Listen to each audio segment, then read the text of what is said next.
Good evening and welcome to the April 9th, 2019 New Bern Board of Aldermen meeting. The prayer this evening will be given by Alderwoman Harris.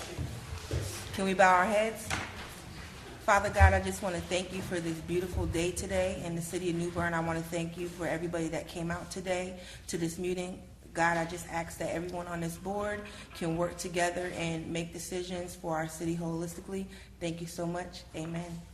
Amen. If you please join me in the pledge of our flag of country. I pledge allegiance to the flag of the United States of America and to the republic for which it stands, one nation, under God, indivisible, with liberty and justice for all. Madam Clerk, if you call the roll, please. Alderman Bingle. Here. Alderwoman Harris. Present. Alderman Astor. Here. Mayor Outlaw. Alderman Kinsey. Here. Alderman Best. Present. Mayor Pro Tem Odom. Here. For the record, Mayor Outlaw is with Mayor Mac Hodges in Washington. I believe, Mr. Stevens, you've been in some meetings with some of the other mayors. They had some interest in our hurricane resiliency plans, so the mayor is meeting with Mr. Hodges tonight, and he sends his regrets. So tonight is petition of citizens. First one is Mr. Hal James.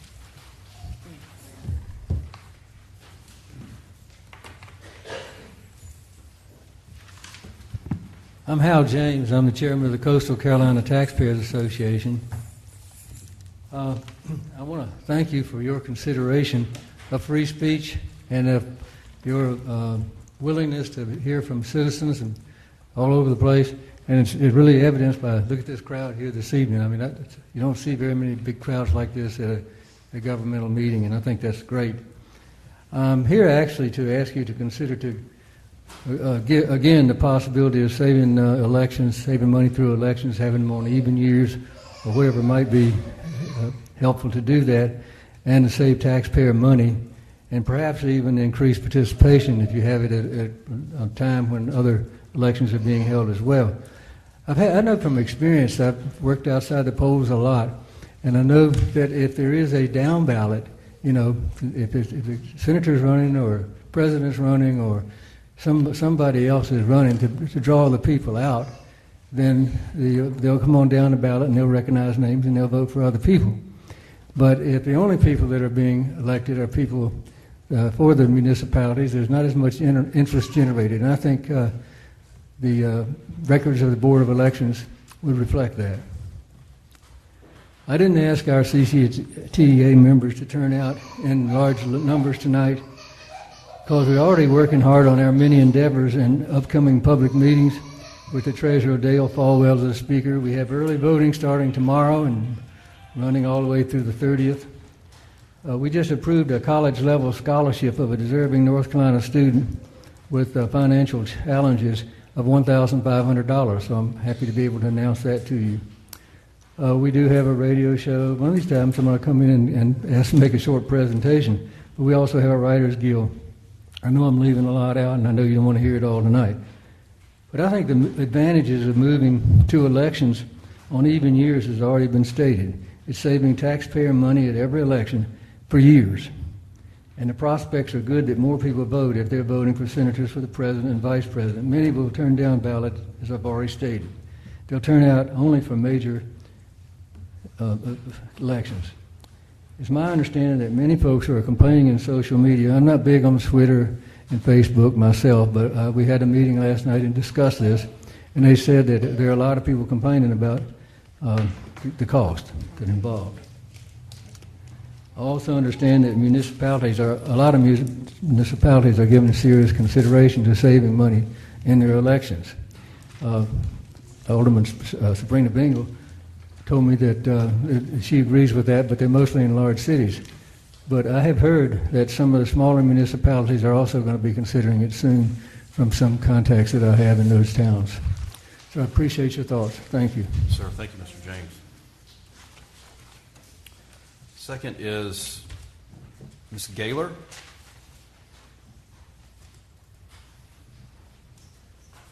Ms. Gaylor, if you would give your name and address for the record, please. Yes, my name is Tonya Gaylor. I stay 1704 Washington Court, New Bern, North Carolina. I have been a resident of Craven County for over 30 years. I have worked as a citizen, served this county over 30 years in custodian and in food service. A year and a half ago, I got a job at Perseverance Management. This corporation y'all brought into Craven Terrace. During the storm, my house was ruined. I had to leave my house. Before the storm, I had got bed bugs from Craven Terrace. I got all this information on paper, phone, conversations, whatever you need, I got it. I come here as a citizen because I am so hurt from the injustice and the mistreatment and the disrespect that I have received from Perseverance Management and the management that's under there. And what I have witnessed as being a worker there for people, New Bern citizens, the injustice, the mold, the mildew, the infestation, still dealing with it. It should not be. Where's the money? That's what I want to know. Me and my baby been, like I said, misplaced 6 months during this hurricane. I worked over there in Craven Terrace. Do you know they didn't even offer me an apartment? And I went over there every day cleaning up, every day. And we ran around here 5 times. We moved. And I got the paperwork to show you. 5 times we bounced around. But I was yet going over there every day cleaning up for the people. Every day. And they had apartments. And they wouldn't offer me one. If that's not injustice, I don't know what is. I don't know what it is. And I come to voice my opinion, not only for myself, but for the people of Craven Terrace, because they do matter. They matter. We matter. We matter. Whether y'all think we do or we don't, we matter. We matter. I'm just a nobody trying to tell somebody about the injustice of the people and what they have done to me and mine. So I hope you hear me, because like I said, I come in the name of the Father, Son, and the Holy Ghost. But when I leave here today, I'm coming back because somebody is going to do something for me for the injustice that was done to me. I've been serving this county too long to get over there in Craven Terrace where I was raised up, where I was one of the first residents on Washington Court. I stood before this panel in 2005, one of the first residents that received one of them houses that was poured in James City. I was one of the first ones with Twin Rivers, and I've been over there 16 years, knowing that it can be done with prayer, perseverance, and hard work. It can be done. Whether you're serving or whatever, it can be done. You could own your own. But to get over there and to be mistreated and humiliated and be, disrespected the way I did, and I have served some good people. I served the mayor. I done served Judge Flanagan. I done worked for the judicial system of New Bern. I done worked for the federal courthouse downtown. And I be taught, I get over here and work for these people, and they treat me like I'm nothing, like I'm not a citizen of New Bern. So I come to report them. I come to expose them. I come for justice for the people. Thank you, Ms. Gaylor. Hold on, if you don't mind. Alderwoman Harris. I've already spoken to you. I have your information, and what I'm going to do is I'm going to get in contact with the manager that runs Perseverance Management and sit down and have a meeting and let her know everything that's going on and the expectations that I expect from her and that company and what goes on in Craven Terrace, because even though we don't have jurisdiction for law. Excuse me. Just before I went back into my house after being misplaced 6 months, and they knew I was misplaced, and cleaning up their apartments every day, and they had availability after being misplaced. 3 days prior to me getting back in my house, they eliminated my job.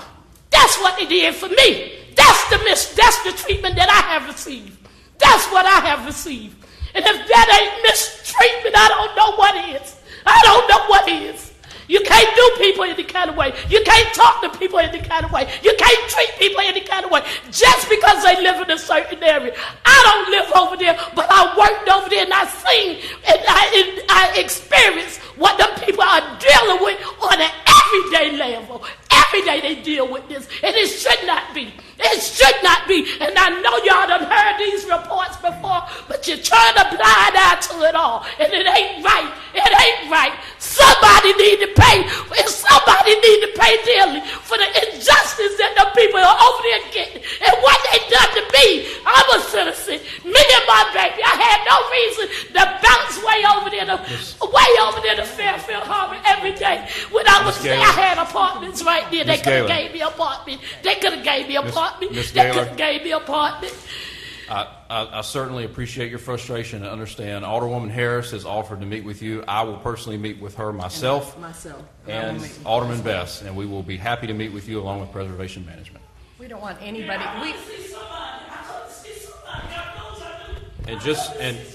And for the record, the city of New Bern has no ownership or oversight of Preservation Management or Craven Terrace. Neither does the New Bern Housing Authority, for the record. I have another Miss Gaylor that signed up.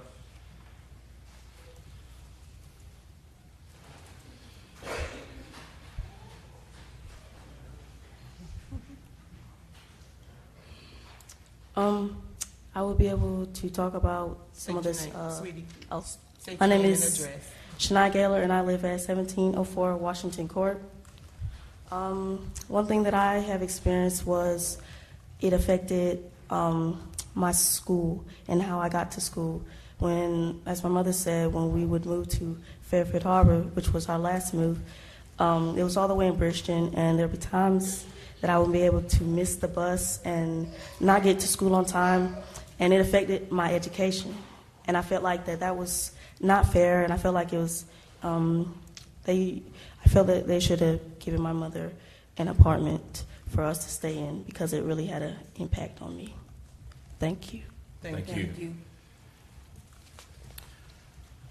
Next petition is from Fionn Shirley.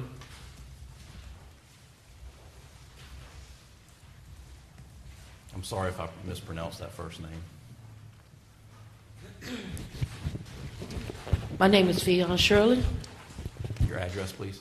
I live at E55 Craven Terrace. I've been there longer than 12 years.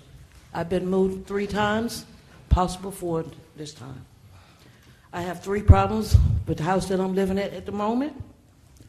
Is mold. When we had the storm, I had water in my walls, my living room, my hallway, and my bedroom. I also have mold somewhere in my bedroom that I don't specifically pinpoint, but I've been having severe headaches. And my clothes is all molded, even down to my dress shoes. I requested November the 5th when my oven went out for them to repair my oven. It took over a month and a half, and the cord that they sent was not new because I'm still having problems with my oven. My third thing is my rent. I work for the military, and when we had to shut down, I could not work. I specifically went to Housing Authority and made a report. They thought I was making it up, so they still jacked my rent up. And they did not look at my expenses that I've had, and I'm paying close to $300. And that's my problem there at Housing Authority. Also having problems with harassment. I've made 3 complaints. I've called the police. I've had eggs thrown at my door. I've complained to Housing Authority. They've done nothing. You mean Preservation Management, correct? Yes, ma'am. Okay. Thank you. I have your information. I'll get it from Mayor Pro Tem. Thank you. Next up is Mr. William Downing, Jr.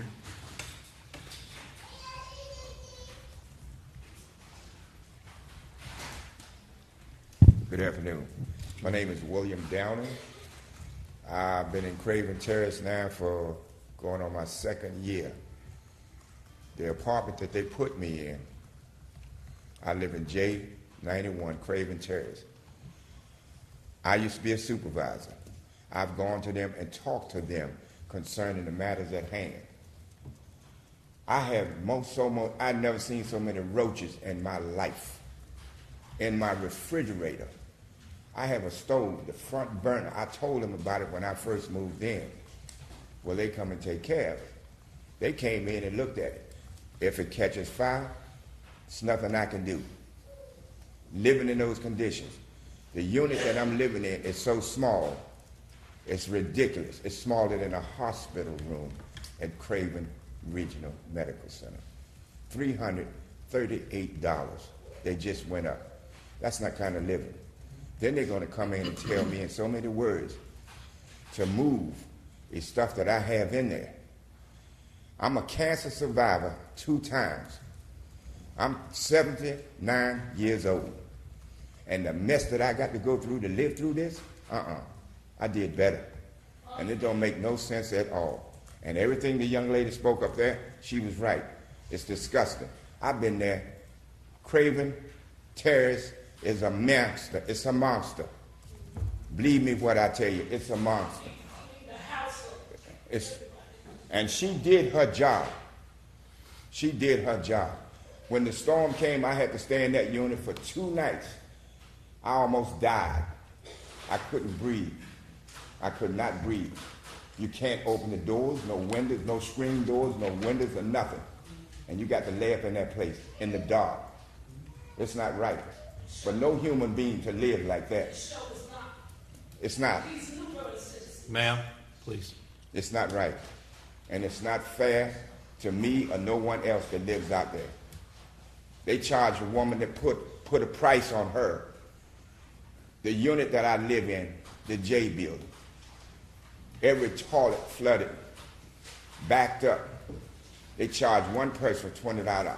If your heating system, your smoke detector is dirty, they want to charge you for it. I can't get up there. I can't get down and do the things that I used to. I almost fell out coming up them steps. My breathing, they took 1/4 of my lung. And I'm trying to make it. I'm trying to see at least another 120. But living over there, I might not make it. I hope. And they're not right. It's not right to treat citizens. And they holler about senior citizens. Oh, brother. I told one of them, wait till you get my age. It's not right at all. It's not right at all. They don't have nothing to do. Somebody, and from what I done seen out there, for the short time that I sit out on my porch, they know what's going on out there. If I can get up at 2 o'clock in the morning and see activity going on, I even asked them one before, does the cameras work? They told me, yeah, the cameras work. I said, that's a lie. They work when they want them to work. But it's too much going on out there. And if don't nobody do anything about it, oh no. Lord knows, it's coming. It's coming, like Richard Pryor once said, watch out. A change is going to come. Believe me. When they took and remodeled it, they didn't spray under the building. The roaches are under the building. They didn't saw the ground. I got so much water out there, 2 pairs of shoes. I done ruined 2 pairs of shoes. I went to them and told them, who's going to pay for my shoes? They told me, we're not going to pay for them. You got enough water out there, you might take a fishing rod and go out there, you might catch a trout. Or a bass. Thank you, Mr. Downing. Thank you.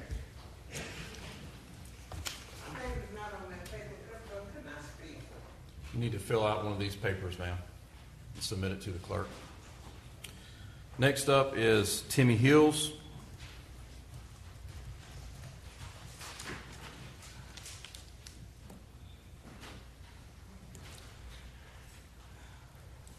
State your name and address for the record, please.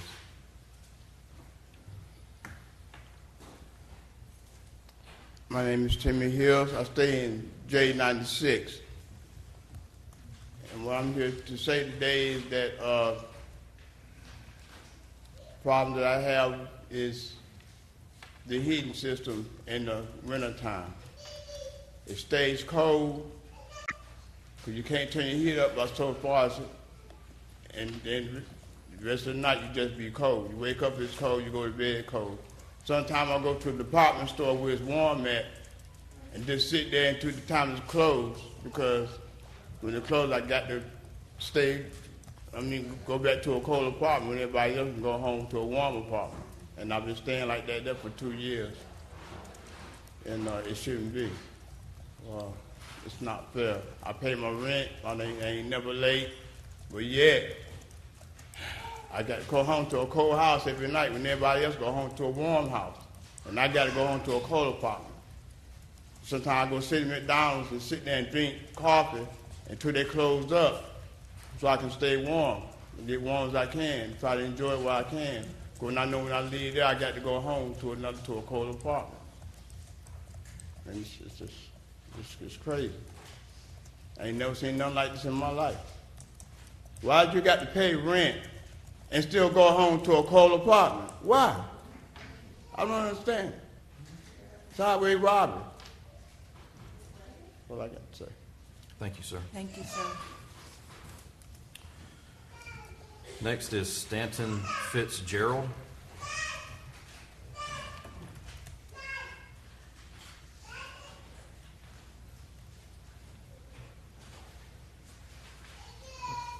As stated, sir, my name is Stanton Fitzgerald. Represent the owners of SOS Global Express at 2803 Trent Road.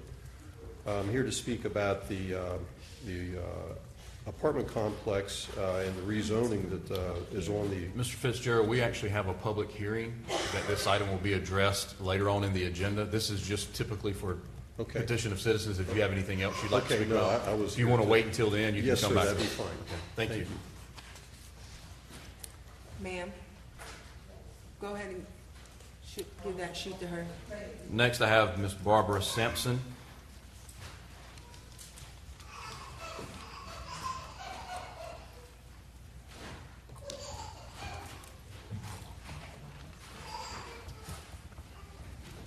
Ms. Sampson, name and address for the record, please. My name is Barbara Sampson. I stay at R149 Craven Terrace. I'd like to say good evening, everybody. Good evening. I was just listening to everyone else talking about the condition of Craven Terrace, and they are not lying. It's bad over there, and you wouldn't care too much about how bad it is if you had people that treat you like a first-class citizen instead of second-class citizen. They don't know how to talk to you. Things you tell them, they have shown no interest in it. And then every month they have an inspection. Why you can't inspection every month when you're not even doing anything? And then everybody have mold and mildew, because I put damp rid all around my apartment. But yet they continue to tell me that because I got too much stuff in my apartment. But I don't see how I handle a lot of stuff in my apartment have anything to do with mold and mildew. But I know they always come in my apartment and tell me, you have too much stuff. Well, they might say I have too much stuff, but my stuff is nice, neat, and in order. I know I probably have to pay for coming before the board today. They'll find something that they're going to try to get rid of me, because I do believe in speaking out against any wrongdoing. And Tony was a good worker. She worked better than anybody I ever seen working in a place for what she had to work with. Anything that needed to be done, bathrooms, cleaning up apartments, and when she worked, you see her, she's singing, she's speaking to you, and she's doing anything that needed to be done. But they treat you like you're nothing. I guess because they thought she was a janitor, I believe she was a paid janitor. And they felt like they could talk to her any kind of way. And I can feel her pain. And even though I lost a lot of clothes and stuff, in the mold and the mildew, a whole lot of clothes, but I replaced them with my money. I replaced it.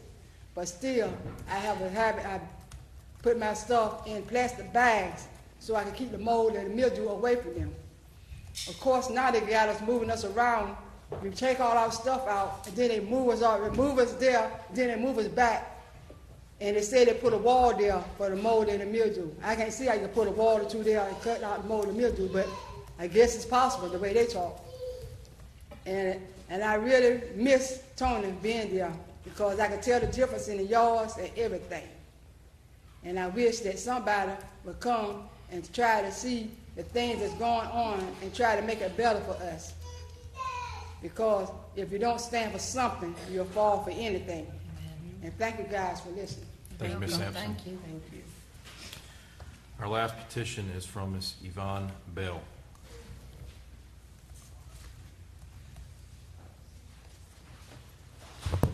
Hi, thank you all.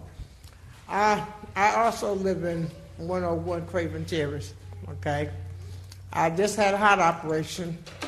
I have seizures. I've been having for 64 years. I'll be 65 years old next month, okay? I have never lived in an apartment. I lived in 101st. I lived there for 13 and a half years. They moved me next door for a year and a half. October will be 2 years that I've been there. My ceiling fell and hit me in my face, hit me in my back, and I slung my glasses off. I asked them, I said, what y'all gonna do about this? Because I had to pay for my glasses, which cost me, honest to God, $500 for me to pay for my glasses.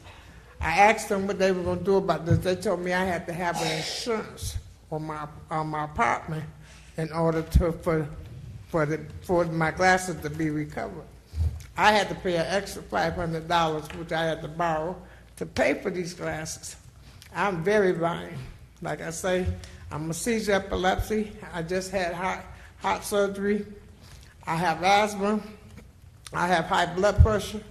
I take, I'm a diabetic. You understand me? I've been into this project for 15 years, okay? I ain't never had no roaches in my life before I moved into this apartment that they put me in. God is my witness. I swear for God in heaven on the Holy Bible. I ain't never had no roaches, okay? Now, they tell me, just like they telling her, I have too much stuff in my house. I had to have 2 bedrooms because of the simple fact I have seizures real bad, okay? So somebody could come there during the time that I'm having seizures, and I have to come out of it completely. They will stay with me, and they have a bedroom to sleep in. I've been, like I said, I've been there 15 years. The people at the office, they don't give me no kind of consideration. They told me here 2 weeks ago that I owed them. Here's my right hand for God, and I'm going to swear to God I'm not lying to you. They told me that I owed them $198. Since I've been in that project, I've never paid under $200 a month. Where do the $198.86 come from? So I asked them to take me to court for it, all right? They did not, they told me if I go to court for it, that I would have to pay the court costs. I said, I live on SSI. I cannot afford to pay $125 for me to ask for it to go to court to see where is this coming from, okay? Honest to goodness, that project, my walls are molded, like I say, my ceiling fell on my back, and I slung like this. I broke my glasses, half in two. They won't do nothing about it.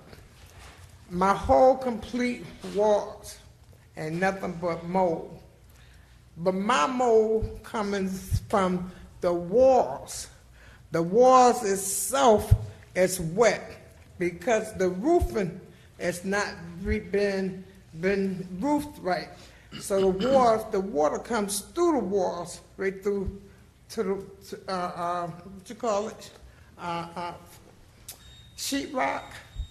So the sheetrocks are soaking wet. They come through my kitchen. I get these great big bubbles that come down from the ceiling, and that makes the plastic and everything come down, and you can see the roof. Yes, ma'am, Ms. Bell. As we stated earlier, Alderwoman Harris, myself, and Alderman Bess has volunteered to meet with those concerned citizens of Craven Terrace, and we will try to advocate on your behalf to preservation management, understanding that we have no authority over that property at all, but we'd be happy to meet with you. I know, because I've been trying to also get in touch with the boss, the ones that runs the property for New York. His name is Mr. Green. Yes, ma'am. He gave me a call, honest to goodness, the other day. He gave me a call from New York, and he said that we will see what we can do about this. I have to be in a handicap apartment. Yes, ma'am. All my rooms are handicap equipment, you know, with the buttons and everything. Yes, ma'am. Okay?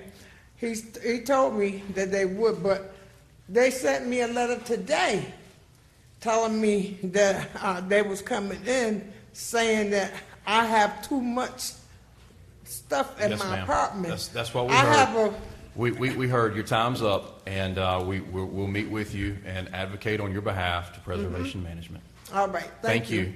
And I thank you all. Alderwoman Harris? Yeah, I just wanted to state that I appreciate everyone that came out from Craven Terrace and expressed the issues that they're having, and that I am on my watch going to make sure that things can be changed, or we can find an issue, a resolution to what's going on to these situations, because it's very serious, and I take this very serious. So I just want you guys to know that I'm going to make sure that I speak to Michelle and we find resolutions to what's going on. Alderman Astor? Mr. City Manager, what agency or department would handle these types of concerns, for the Craven Terrace apartments? I will follow up with Ms. Ruggieri, our Development Services Director, to see what we can do. Obviously, it would be under Development Services if there's some minimum housing code regulation You got issues. water pouring through the roof. I would think that would be a minimum Yeah, I housing mean, code. if we've got those kinds of issues, obviously, they would have some I guess, to be able to go look into those properties to ensure that minimum housing code violations aren't occurring. Obviously, there's those can be somewhat lax, I guess. Sure. to So some you extent. think that we have the authority to enforce minimum code? Oh, we do, minimum housing? absolutely. Okay. If they exist, but I mean, they would have to go in there to determine whether or not they exist, and then in doing so, then at that point, they could submit letters and to the owners to remedy those. Can the occupant request the inspection, or does it have to come through the owner? Occupant can. Yes. Occupant. Occupant. So some of these people, these residents that feel that they've got water running through and, windows that won't open or whatever, that might be a minimum housing Sure. code. And we definitely could look at those, and for the record, for those who want the number, it's 252-639-7581. That is the direct number to Development Services. They can be contacted, and if you have a request regarding minimum housing violations, minimum housing code violations, then at that point, something could be scheduled for our staff to go out and look at it. Whether it meets the criteria for minimum housing or not, that will have to be determined by that person who goes out there and evaluates the property. But it would be the best place to start, correct? Absolutely. Well, from the city's perspective, I understand. yes. Did you get that phone number, Ms. Sampson? I saw you. Okay. Yes, ma'am. Thank you. Anyone else? Okay, moving right along, consent agenda. Does everyone have an opportunity to review it? Entertain a motion. Make a mo- Second. I have a motion and a second. All in favor, say aye. Aye. Opposed? Passes. Number 9, Mr. Stevens. Sorry, it's getting a little warm in here, so I had Sorry. to turn the air conditioning on. It is. At this time, we have a presentation of a reliable public power award. Mr. Bouchard, our Director of Public Utilities, is here. He's going to make a brief presentation regarding our electric department's recognition and award for being a reliable public power provider. So I'm going to turn it over to Mr. Bouchard. Good evening. With Colleen's help, I prepared a few words to help me discuss this matter and help me keep on track and avoid discussing extension cords, crock pots, and large flux capacitors. The City of New Bern Electric Utility recently received 2 notable recognitions from the American Public Power Association. First is the Certificate of Excellence and Reliability. Second is the prestigious Diamond designation as a reliable public power provider. The Certificate of Excellence and Reliability recognizes electric utilities who have significantly exceeded the average reliability of all other U.S. electric utilities for a given year. New Bern received its certificate for for the 2018 calendar year, which included the city's loss of power from our transmission supplier and restorations associated with Hurricane Florence and Michael. One of the qualifications for receiving an Excellence Award is a utility's participation in the E-Reliability Tracker Program, which tracks power outages and restorations against national benchmarks. The city's electric utility also received the prestigious Diamond designation as Reliable Public Power Provider. The RP3 award means the utility has followed industry standards and practices and has shown high proficiency in providing reliable and safe electric service. The RP3 designation is comprised of gold, platinum, and diamond levels. New Bern achieved a perfect score of 100%, which is the diamond level. This has only been awarded to 107 of the nation's 2,000 public utilities during the 3-year application cycle from 2017 through 2019. This designation is for a 3-year period. The city was last designated platinum in 2014. Only 254 of the nation's 2,000 public power utilities have the RP3 designation. It focuses on 4 key disciplines: reliability, safety, workforce development, and system improvement. Criteria include sound business practices and a utility-wide commitment to safe and reliable delivery of electricity. It gives me great pleasure to recognize our governing board of aldermen with the Diamond designation. As you've been instrumental in achieving this prestigious award, we are fortunate as an operating utility to have you as such a dedicated board that helps us govern and guide the utility through very difficult decisions and towards valued electric service for our customers. Thank you very much. Congratulations. I have a plaque that I'd like to present to you. If you all Sure, like to- Charlie, before we accept that, when I looked at that last spreadsheet that you guys sent us when we were talking about electric rates, and I really needed about 4 monitors to look at it, this is certainly not an individual effort, it's a team effort. And I know that your team certainly played a big part in that, but your leadership did as well. You've been here in New Bern for how long?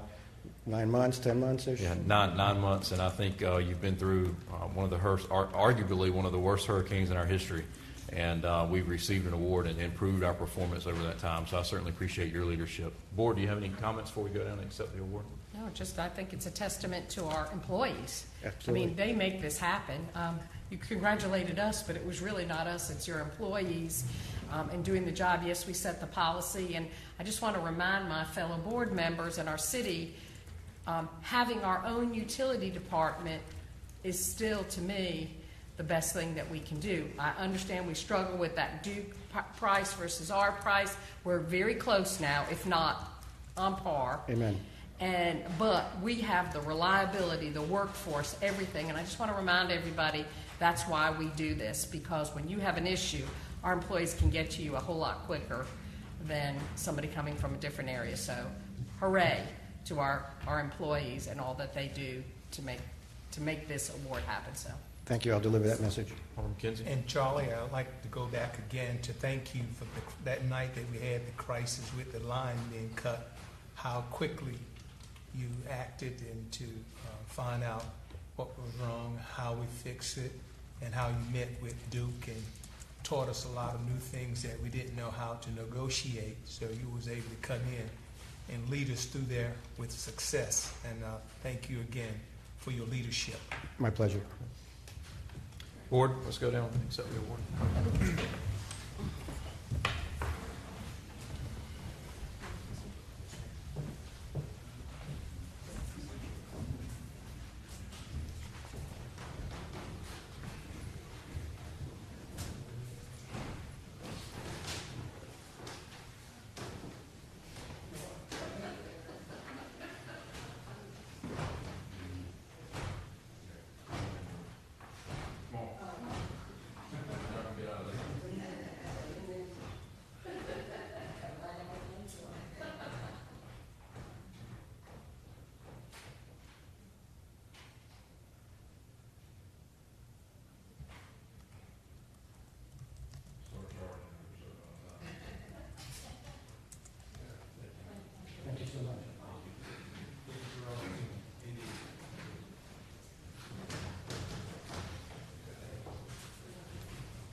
Okay, moving right along. Number 10, Mr. Stevens. Thank you, Mayor Pro Tem Odom. Tonight, item number 10 is a presentation by the Downtown Parking Committee that was formed by Swiss Bear and Danny Batten on behalf of the Downtown Business Council. They're here to provide us an update on downtown parking, and they've been doing this kind of periodically, so this time I'm going to turn it over to Billy and Danny to present to y'all.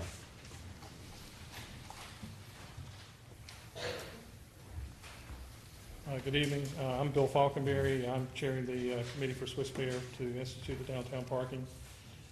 Basically, we're trying to kind of catch up after the storm.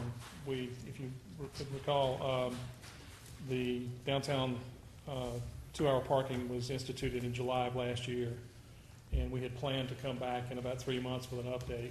And due to forces outside of everybody's control, obviously things were in turmoil for quite a bit of that time. So we're back to give you an update on the status of how things are at the present moment and what we're looking at in terms of the road forward in terms of either changes or tweaks to the system we might suggest. First off, I asked earlier, I passed out a document. It's basically, this is a tally of the ticketing that has gone on since last July. So we're looking at several months here. And it's really interesting to see the statistics. And for the benefit of those in the audience, I'll read it out. The first 3 categories were really not ever in our thought in terms of instituting the downtown parking. We were looking at, how many hours should you park and what those kinds of issues would bring. But as a byproduct of that, there have been 35 warning tickets and 37 actual tickets. Again, that first month was all warnings. So presumably that was that first month, primarily that first month. Those were for parking outside of the designated parking spot. Another 14 warnings and 123 tickets were given for parking on the wrong side of the street. Again, that's not anything our committee was looking at, but a lot of people misusing the system, I guess. And then another 74 warnings and 23 tickets for parking more than 12 inches from the curb. So just a wide majority or a wide number of tickets given for poor parking. The area we were primarily concerned with was the 2-hour parking. There were 297 warning tickets and only 97 tickets in that several-month period. So to me, that seemed like a pretty moderate number. The other area that's under concern is the lease parking, and this is under the several lots the city leases spaces. And that number also surprised me. I knew that there was a lot of problems there, but there were 83 warning tickets, and there have been 223 tickets in those areas.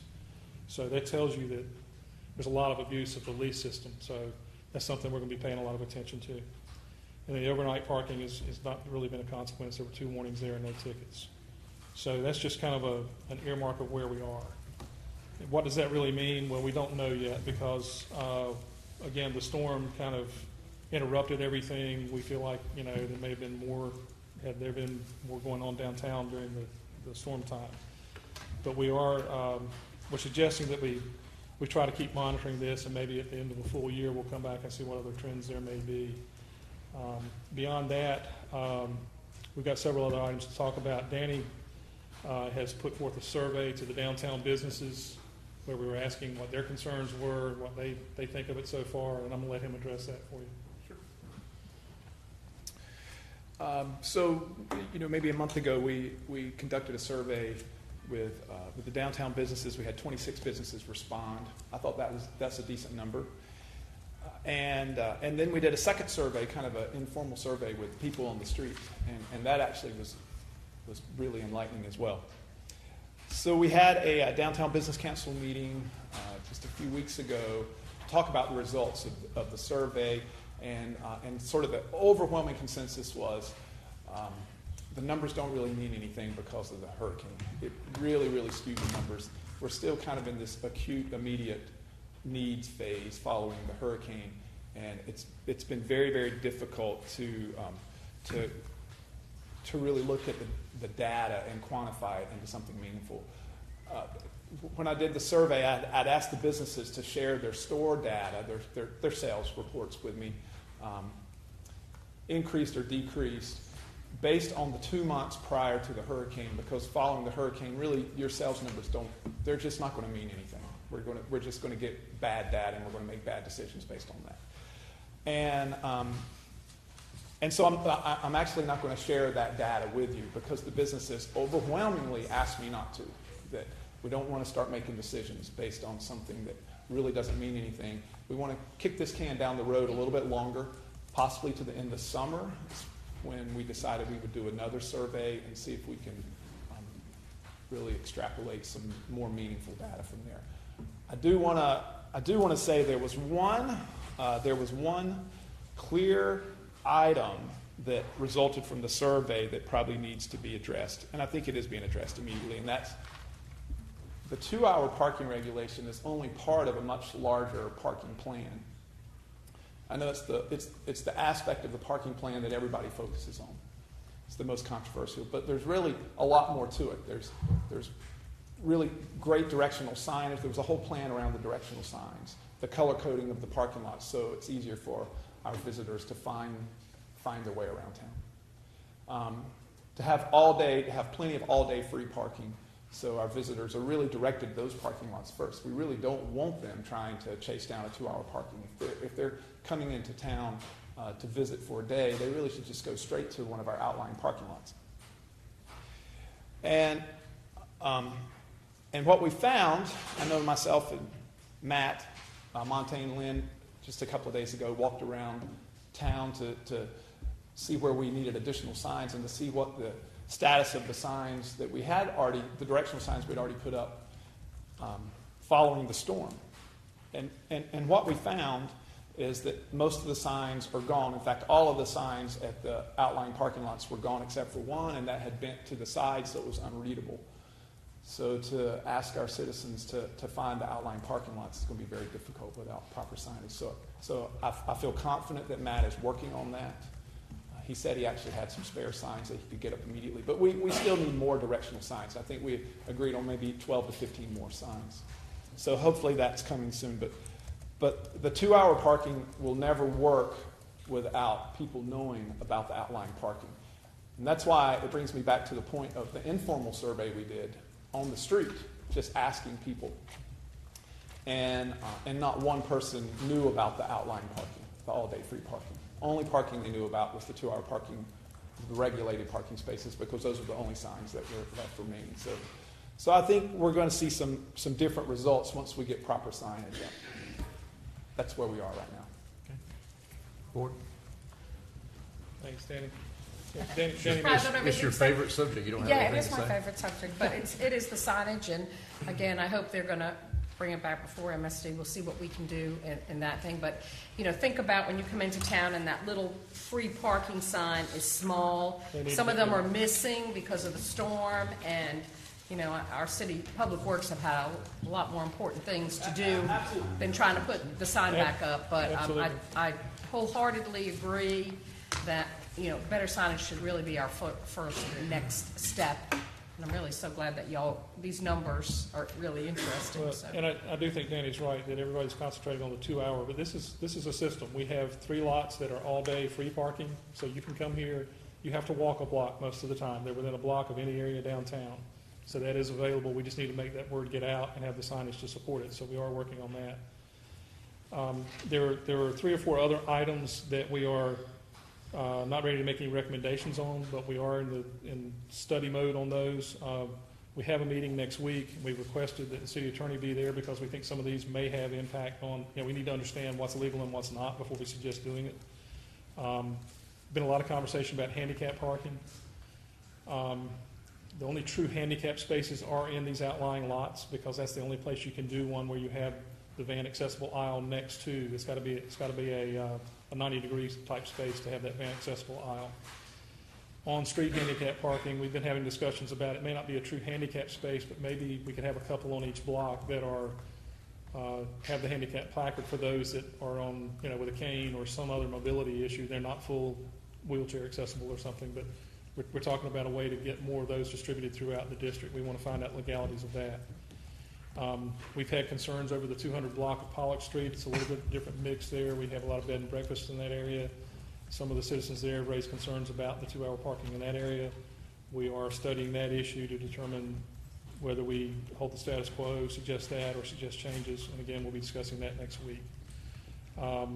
2 other items.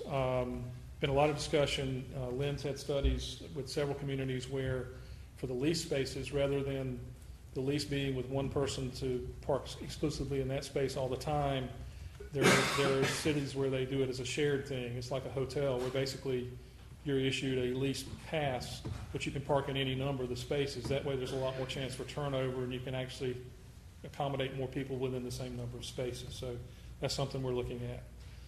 And then the last issue is we are talking about the idea of, as an alternative, not only with the free lots, but to have, for that person that wants to come downtown and is willing to pay for all-day parking because they want to come eat lunch and spend the day down here and they don't want to park in the free lots, that the lot across from City Hall might be a place where we could institute some kiosks where that could be available on a per-charge basis for those who really prefer it. So we're looking at that issue as well. We think that would be a great location because it is central and it's close to all the main businesses down here. So that's kind of the update we have. We will continue to be looking at it and seeing how things go, following the statistics, and we'll be back to you within a few months. So thank you. Thank you. Thank you. Good job. Good information. Question for the city manager again. I'm looking at this number of tickets that have been issued versus the number paid. What, I mean, is there are we obviously having problems collecting payment? Well, I mean, eventually we won't have any problems collecting payment because you'll get it or at some point or another. But yeah, I mean, the 2-hour parking, and I don't know with the frequency of when those were written and how far back they are as far as payment. But ultimately, I think our staff will go after that. JR, I'm sure you probably can. Well, we have a company, a third-party company. Yeah. So we have a third-party company, and you pay online. So you go to the site, it tells you how to do it. You pay online, and it's their job to track it down and get the payment. If you don't pay within 30 days, I believe, instead of a $25 ticket, it becomes $50. So that's where it would be the companies, because we talked about that to start with, and we knew it would be onerous on our police chief and the whole staff. Isn't that correct, Chief, that we just pass it off to that third party and they're in charge of collecting it? Yes, ma'am, that's correct. And probably some of the reason for the number of outstanding tickets is we just recently started collecting. At first we were trying to get our system down, make sure everything was right, and then we told the company to start collecting. So people start getting their letters saying that, hey, you're late, and so you'll see that pick up. Okay, moving on to number 11, Mr. Stevens. Thank you, Mayor Pro Tem Odom. Item number 11 is a presentation on a possible year-round calendar at J.T. Barber Elementary School. Tonight we have the principal of J.T. Barber School, Erica Phillips, here with us to share information about this possibility at J.T. Barber. So I'll turn it over to her. Good evening, Board. Thank you for allowing me to come and share this information with you all as well as citizens of Craven County. Back in February, I believe it was February the 7th, I proposed to my staff about going year-round for the upcoming 2019-2020 school year. At that time, Dr. Doyle also came and shared additional information with my staff about the possibility. Then the following week, we shared information with the parents at one of our family engagement nights. We shared the possibility of us becoming a year-round school.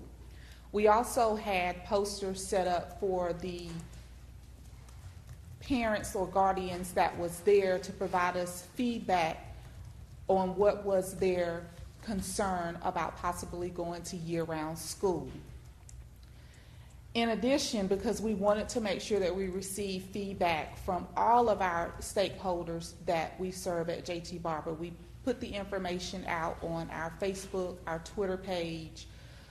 I sent home an email from my email at Craven County. We have an app called Class Dojo. I sent the information home with parents through that. Unfortunately, we did not receive a lot of feedback going that route.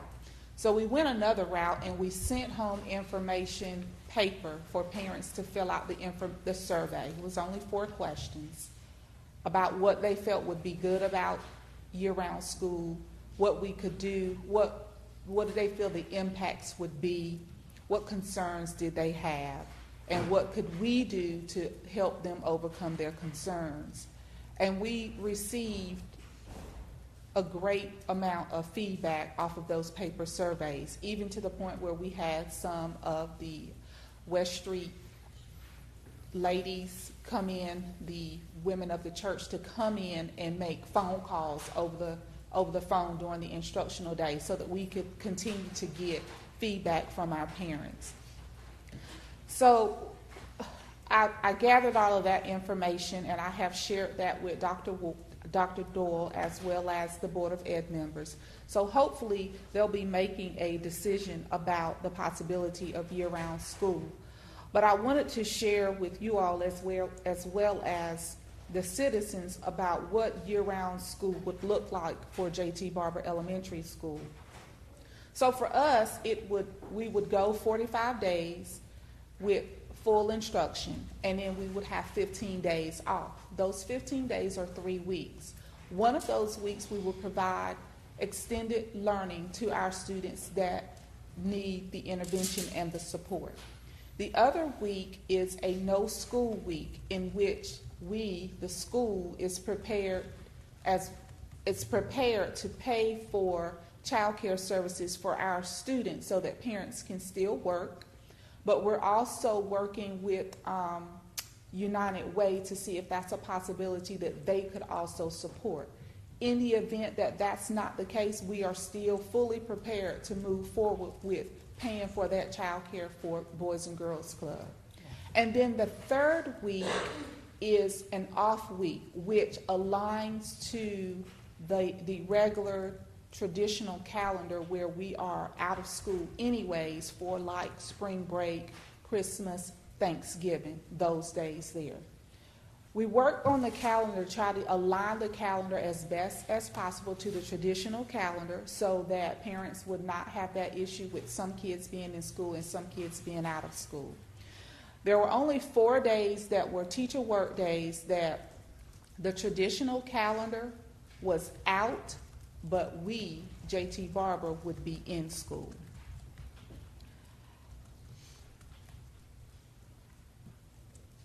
For parents that want to opt out of year-round school, they may do that, and they can work with Central Services in identifying a school that would best fit their child as well as space for their child. However, they would have to provide their own transportation to and from that school that they opt into. We do realize that we are making this decision close to the end of the school year.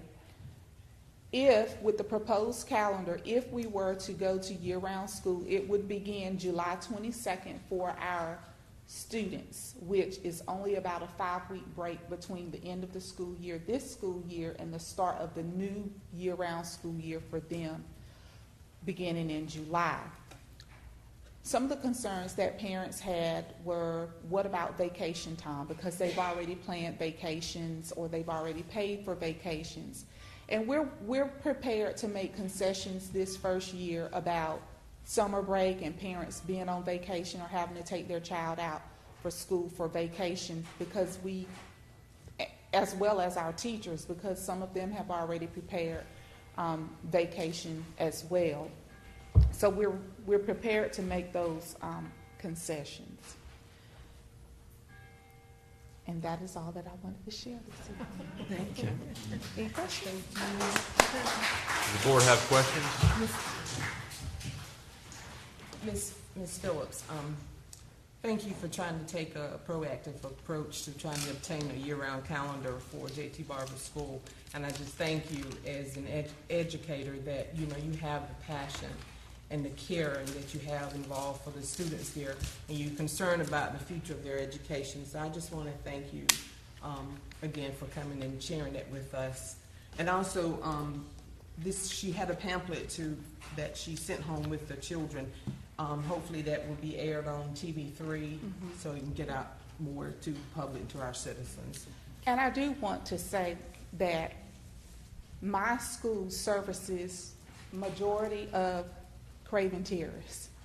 And we do feel the impact of the students. When they come to us, we hear the stories that they share with us about the living conditions that they're in, whether it's conditions that their parents have provided them or conditions that their parents have no control over. So it does impact them when they're at home all night long. So that is why we're trying to go through, outside of trying to provide them with a quality education, we want to make sure that they have a safe place away from home. Ms. Phillips, are you seeking feedback still, or are you just here for informational purposes to share with?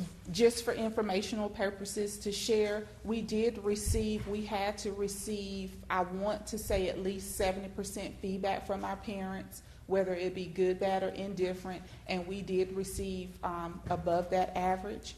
And so we have kept all of that documentation and have shared that with Dr. Dorr.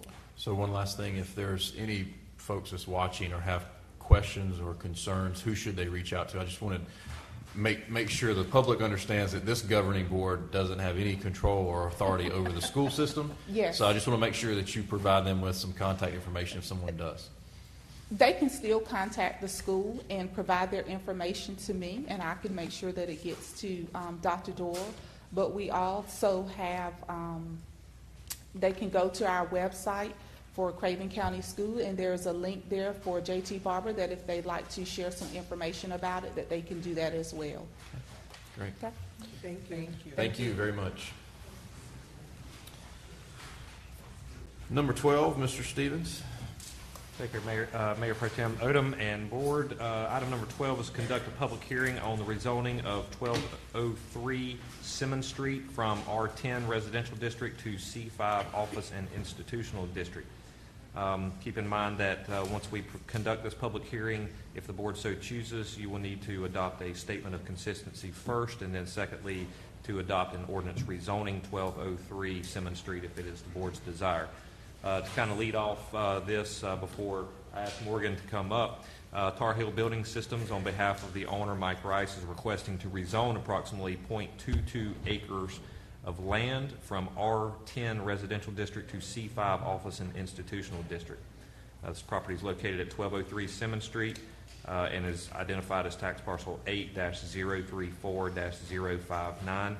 So at this time, I'm going to turn it over to Morgan, and she can carry it on further. All right. Good evening, everyone. Evening. So, as previously stated, this is a request from Patrick Allen and Cameron Holton of Tar Heel Building Systems on behalf of the owner, Michael Rice, to rezone approximately 0.22 acres from R10 Residential to C5 Office and Institutional, again located at 1203 Simmons Street.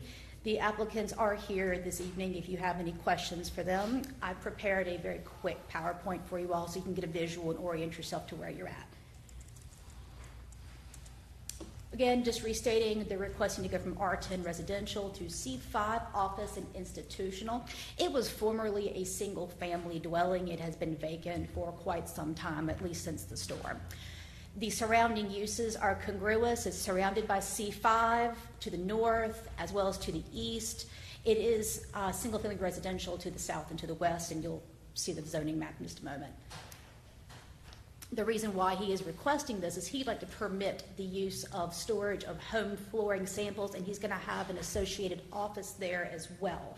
So he installs the flooring. He might meet a customer once in a blue moon at the office, if at all. But there will not be any additional traffic impacts. It will be just for the owner who is the installer. City services are available. This is consistent with the city land use plan. There's a visual for you. You can see the blue is C5, so this is a contiguous zoning. It is fitting. This is off of Noose. To the north of it, there is a gas station. many surrounding uses that are more commercial in nature, not residential. This is the subject site view. Like I said, you're looking to the north, there's the gas station that was referenced. And you're looking to the south, those are some commercial uses as well. And again, another commercial type of entity across the street. And this is the back side of the property, which happens to abut a subdivision, but there is plenty of buffer in between. So city staff recommends the rezoning. It is consistent with city land use plans. We don't expect any adverse effect or impact to the surrounding areas. This is going to be a low volume traffic type of entity. It's not going to create increased traffic. And we recommend approval to C5 office and institutional. Okay. That's it. Morgan, could you go back to the picture where you show the picture of the building ma'am. being rezoned? The next one. Oh, you don't the home itself, ma'am? Yeah, so That that right there. Yes, ma'am. Alderman Astor, you, and I don't know, Mr. Kinsey, I need some old, wasn't there a barber shop there for Well, years? that's still the barber shop. That's not the property. It's not the barber shop. It's the property beside it, correct? To the It is- left or to the right? It is to the left. To the left. If I, Where the truck is? Right. The barber shop is in the middle. yes, that's correct. Sorry. Okay, so the bar, because I was going to say, I always thought that was a commercial space because it was a barber shop. My apologies. Google Maps wouldn't center on that one. It is the home to the left, and that was a barber shop, and I believe it still is a barber shop. It is. Right, It yeah. is. I was going to say, for years, I've known that to be that.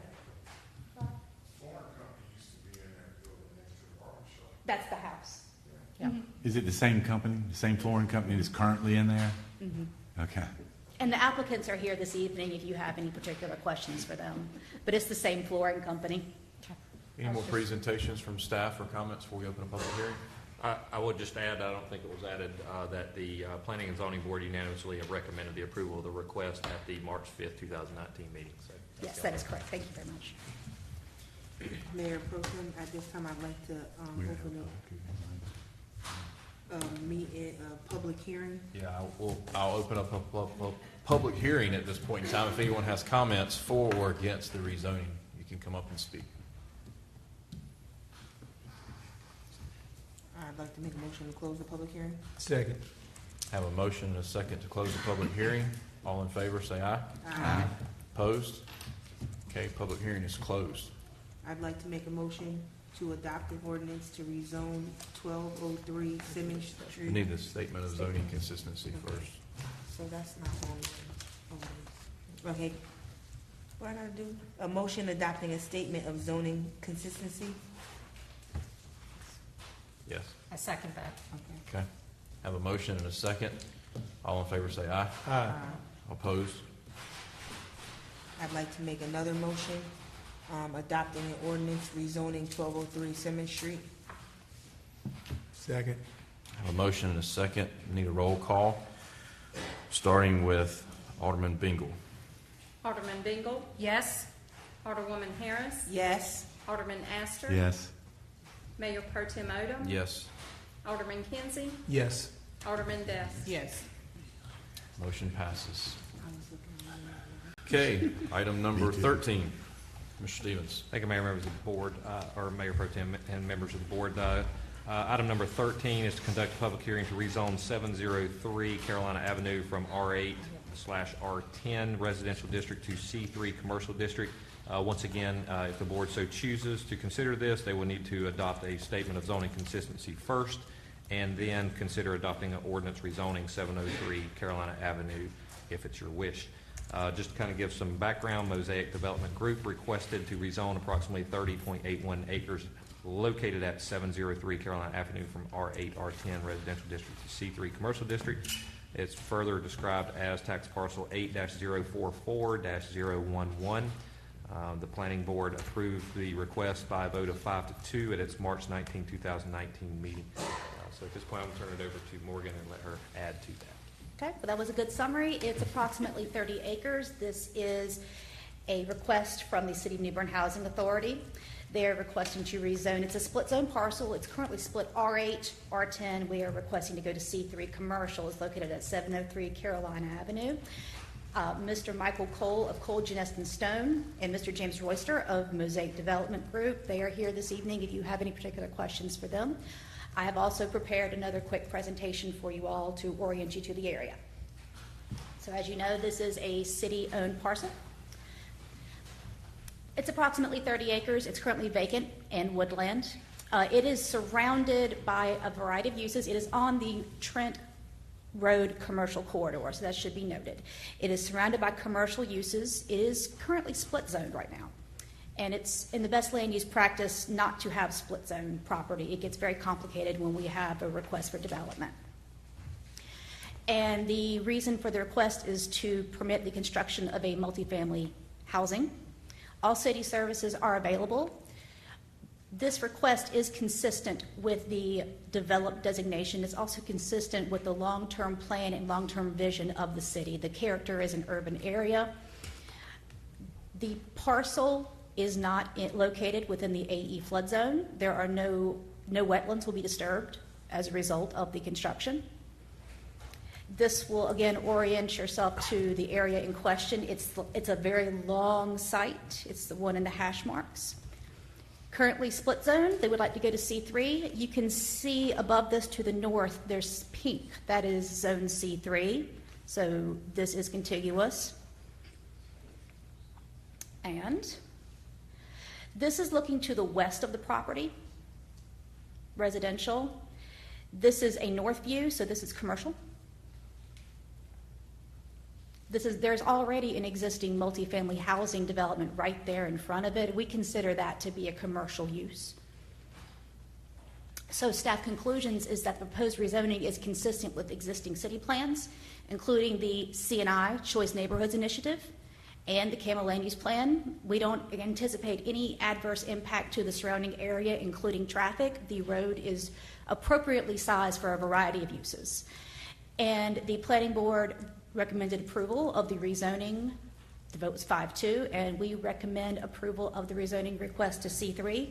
And the applicants are here if you have any particular questions at this time. Alderman Kinsey, you had a question? Yes. What's the elevation back there? The elevation, sir, I'm not certain offhand, but I could certainly get that for you. It does slope down towards the back end. That's where the wetlands are, but the uplands is where they are proposing development. That is not in the flood zone.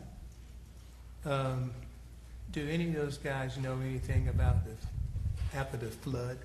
Do they know anything? Was it, you said, was the water high back there or low? Have anyone been back there to check any of that out?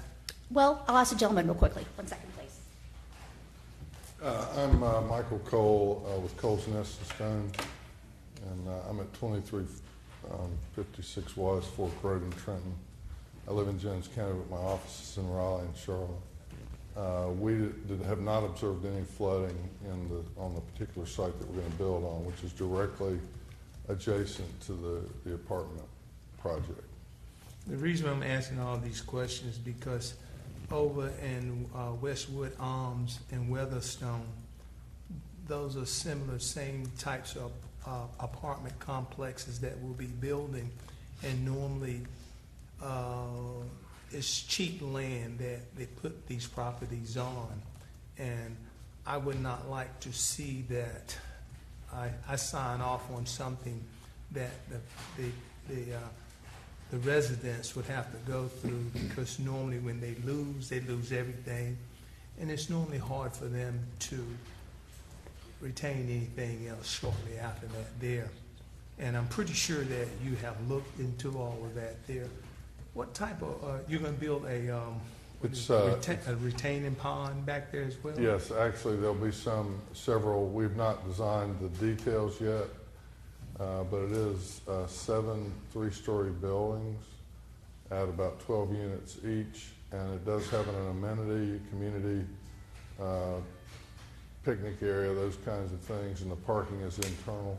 And we've done very extensive due diligence on utilities, flooding, and that sort of thing, and there is a lot of documentation that has to be submitted as a part of the lending and the financing part as well. So I appreciate your comment, but we've looked at those things, and that's important, very important to the developer as well.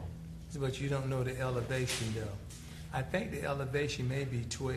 I think I that's think what it it is is. in that range, but I can verify the exact amount from the survey. I just don't, I looked on my phone a minute ago and I don't have the finished survey available. I was just looking at the actual site plan, but Did you we look can at verify how- that. Have you looked at the Trent River, how the water comes down when it pushes, and then once it comes into that corner, it backs up and comes up to the back of, what's the name of that place there? In Pembroke there. I can't think of the name of it right now. Old Town. The water comes up through that area and pushes back there through the river, through the creek, back to that little lake there. So how far will the houses be built from the wetlands? I'm just curious. I don't would know. say it's somewhere in the neighborhood of 50 to 100 feet. And we do have, if it's helpful for the Alderman, we do have, I believe, some 8.5 by 11 flood maps that just show the substantive distance between the flood limits and our project, which is substantial. So you can. But we're kind of part of the thing that adds to the ambiance of the project is that we're surrounded by essentially what amounts to undeveloped property. So the apartments will sort of be tucked into the woods because these are jurisdictional wetlands that cannot be developed, not just because of flooding, but because of soil conditions and because of the plant types that are used to define So it as wetlands. when you said soil conditions, that means that the property is not jeopardized by the soil condition, Right. even though it's, you say 100 feet away from Right. the wetlands. Right. When wetlands are determined, they basically use three criteria. One is the presence of water. The second is what they call hydrix soils, or soils that have a propensity to remain wet, and then the plant material itself. And so we're in an area that is not classified wetlands, and it is a little bit higher than what's all around it. And like I said, we do have some maps that show. Did you have to test the soil there on that side before building to make sure that it's not jeopardized? I don't know. I'm just asking questions. Well, this is what you do, and I don't know. What I'm we just do trying to have find out. we actually, my firm is a civil engineering firm and a landscape architecture firm, so we're focused more on the planning. We do have a geotechnical firm that has been extensively involved in the wetlands and that will also do whatever testing is necessary when we get to the point where we start to design the structure itself. So we have that. So you haven't pre-done that. That's something that you're We've done. just getting ready. We've actually done some of the geotechnical work related more to the wetlands. There will be additional soil testing and evaluation work before we actually do the structural design of each of the units. And so you're going to come out on Carolina Avenue, or you coming out on Trent Road? We're coming. Well, Carolina Avenue pretty much it dead ends. So our ingress and egress will be from Carolina Avenue onto Trent Road, directly onto Trent Road. Alderwoman Harris. All right, thank you so very Thank much. you so much for your question. Indeed. I have a question. If the property was to stay R8, R10, can the project still be built? I just was inquiring about why you wanted to That's change it a to good question. C5. You know, we've worked closely with the city, and there is no multifamily zoning in the town in New Bern, and so in many places where I work across North Carolina, South Carolina, they have multifamily in MF or some other zoning designation. And we work with the town, and we have to have commercial zoning in order for us to do the multifamily that we want to do. So. Okay. Mr. City Manager, the apartment complex that's being built on 3rd Ave, what was that zoned as? Are you talking about the one that's to the north that currently exists? On the 3rd Avenue? On 3rd Oh, Avenue. the It's 3rd being built Avenue? now. Yeah, that's being built now. Gaston Boulevard. Gaston Boulevard. Residential? R10, R8, yeah. So It requires a special use permit. Okay. Is this going to be the first time that we've ever get a request for C5 in regards to multifamily? C3. Oh, C3. That's okay. Yes, ma'am.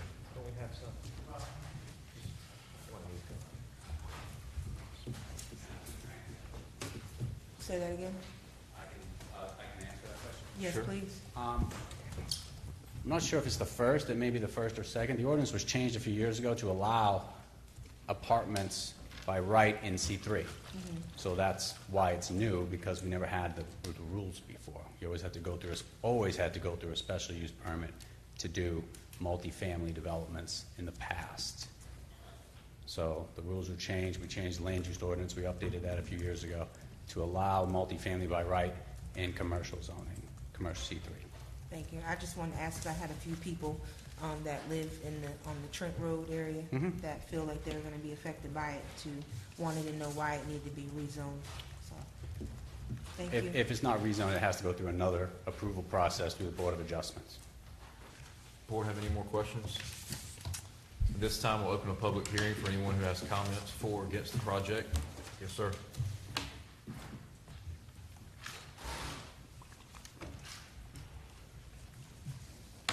Sir, my name is Stanton Fitzgerald. I'm representing the owners of SOS Global Express. I want to say it's the southeast corner of the property where they're located is just on the opposite side of Carolina Avenue from where this complex is going in.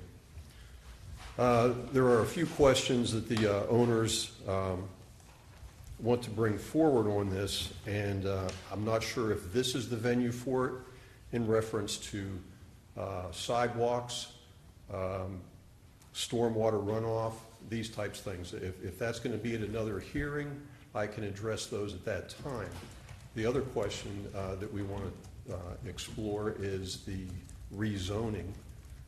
It's been very well stated here that C3 is an adequate zoning for this. However, when you look at this property, and I don't know if you can bring that back up on the screen or not, I want to say that it's on the portion of the property that's adjacent to Carolina Avenue, and the 9 acres that they're looking to build on, we agree, is not wetlands. That remaining portion of that property is part of the National Wetlands Inventory. And that portion of it, when you go north on Trent Road towards US 70, all of that is wetlands. And that's where it is touching C3 zoning. The portion that they're building on is basically surrounded. Other than SOS Global Express in C4, you have R6 on the opposite side of the road, which I believe there was a picture of that home. And then it is currently zoned as R8 and R10. It touches in the Pembroke area and also in Trent Woods, which is all residential. Now, as was brought up earlier, you can do this under R6 zoning with a special land use permit. Now, I'm not well versed on all of the requirements for a special land use permit. I know that there is a time constraint the developer is working under for federal tax dollars. If I'm wrong on that, please correct me. So I know there's some expediency needed here, but if that is zoned C3, you're now letting the genie out of the bottle. This housing complex is nestled in residential area. And if for some reason that project would not go through, you now have commercial zoning into a residential area. So our petition would be we're not against the development. I mean, we heard early in this meeting there is a need, an immediate need for affordable housing. Our request is R6 with the special use permit. I don't know how the apartment complex on Glen Burnie Road, the reserve at Glen Burnie, if you're all familiar with that, that's an R6 zoning. I don't see where the density on this project is any more dense than that project. So it is something that can be done and still preserve the residential zoning in that area. But like I said, the other things that the owners wanted to address, and if that needs to come up in another meeting, that's fine. Sidewalks, infrastructure, stormwater runoff, I can address their concerns here, or if that needs to go to a meeting at a later date, I'll be glad to address it. Mr. Attorney, could you clarify what the hearing is currently about This is tonight? just simply zoning. Any future development will go through the subdivision process, and you'll have an opportunity to appear at P&Z and talk about those issues. Then, we'll appear at that time, but, our request was the R6 to help preserve and keep the project moving forward. Thank you, sir. Any other comments from the public?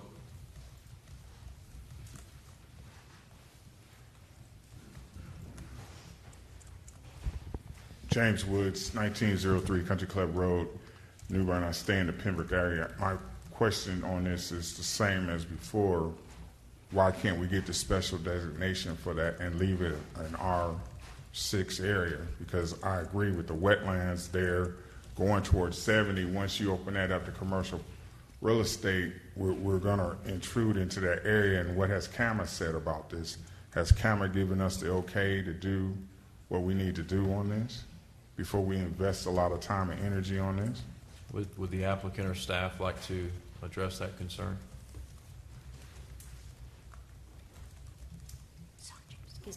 Excuse me. So this is fortunately not CAMA jurisdiction. This would be U.S. Army Corps of Engineers. They would have to obtain a 404 wetlands permit. But in short, the wetlands cannot and will not be disturbed. They act as a buffer from the Trent Marsh. It's a benefit. So that will not be touched. The sidewalks and stormwater, that will be handled at department review. That is at DRC. Sidewalks will be required. Same thing for the stormwater. That will be addressed at that time as well. Mr. Woods, did that answer your question? Yes, it does about the camel, but I'm still concerned about the wetlands and the area. I mean, I stay on the other side, so I really would like us to keep this as residential if we could. I understand. I was here before when we were talking about getting this over to the Housing Authority back in December. I understand the need for it, but I think all of that should have been brought up at that time, because if we make this commercial, I believe we're going to have a real big problem. I'm not a foreseer of the future, but I believe I can see it happening. So we really need to keep that residential area. Thank you. Thank you. Ms. Potts, could you clarify for my benefit that I believe what you said is what's currently wetlands now is not developable. Is that Yes, sir. correct? Those are hydric soils. It will require a U.S. Army Corps of Engineer 404 permit. That will be something that is also addressed at the DRC level. We request that it have stamped on the plat that either A, wetlands are not present, or B, they are present and we are seeking a permit. But the wetlands should not be touched. It will require Army Corps approval. For my benefit and anyone else that's looking, can you somehow point out on that map what the actual buildable parcel is? Right. Sorry. Well, it's towards the U.S. 70 side. See where it kind of goes to a point right there? That's where the wetlands are. Right. But the uplands, which is where this little orange triangle we've got going on here, that's the uplands. That is the developed portion of the property. The soils are good. As it slopes down towards the back there is when you get into hydric soils and you get into wetlands and marsh. That's a benefit. Just to add, if you will look at the red boundary property, a portion of that includes the apartments that already exist on Carolina Avenue. The other portion that's within the blue boundary, which is considered to be the site, the large 30-acre tract. So if you think about the hashed area that is the red boundary bound by the blue to the north, that is the development site. And I pulled up real quick the contour map, NCDOT contour map on Craven County GIS. And at the, I guess if you want to call it the westernmost corner of the blue, where the blue and the red intersect, the elevation there is basically, yeah, I wish I could. Does the mouse work Yeah, on can there? you go to the mouse over there and see if the mouse will show and allow them to point where I'm kind of talking about? Thank you. So, no, go to the site down to the west corner where the blue and the red, that's the site, but go to the blue corner, blue and the red. Keep going west. Toward Carolina. West. There, right there. So the elevation there is about 19. And then it slopes down from there to about an elevation 12 to the lower, I guess if you want to call it the southeast boundary. So there's a 12 all out through there, but basically from 12 up to 19 as it slopes back up towards Trent Road is what the elevations are. I think another request was, or another discussion was, are there any other C3 areas? One area I know that C3 zoning is, or kind of give you some idea, is the Arbor Green subdivision, which is, or I guess if you want to call it townhomes, apartments that are right outside of New Bern High School, kind of in the middle of the Academy Drive area. That is one. There's a senior housing complex that is off of, is that Amherst, I believe? That's zone C3. That's senior housing complex there, which is multifamily, if you want to call it that. Also, there is another C3 that is off of Red Robin Lane, and I think it's called Robin's Nest Apartments. I think that is zone C3 as well. So that's just kind of give you some ideas of other locations that are C3. I have one more question. So where the red box is, Sure. in that blue line, that's where the site will be developed, but we granted them the whole site in the contract, right? So they have No, only the all- red. The 8 acres is basically the red. That's the portion that the housing authority was interested in. Essentially, it's the red bounded area over there along Cabot Right, Trail. is that What they purchased, or did they purchase the whole tract? They have a They- contract. They have a contract option to purchase. The red box. Just the red box, Yes, not ma'am. the whole. City retains the entire buffer. Yes. Okay, perfect. A way to think about this is that the part that the developer would buy is virtually the only developable piece of property in the entire 30 acres. So this developer, Mosaic, will buy about 8 to 10 acres, somewhere in there. The rest of the property will remain city-owned property. So a lot of the concerns that you have, there are two deterrents from negative development, if you will. One, they're jurisdictional, serious, big-time wetlands.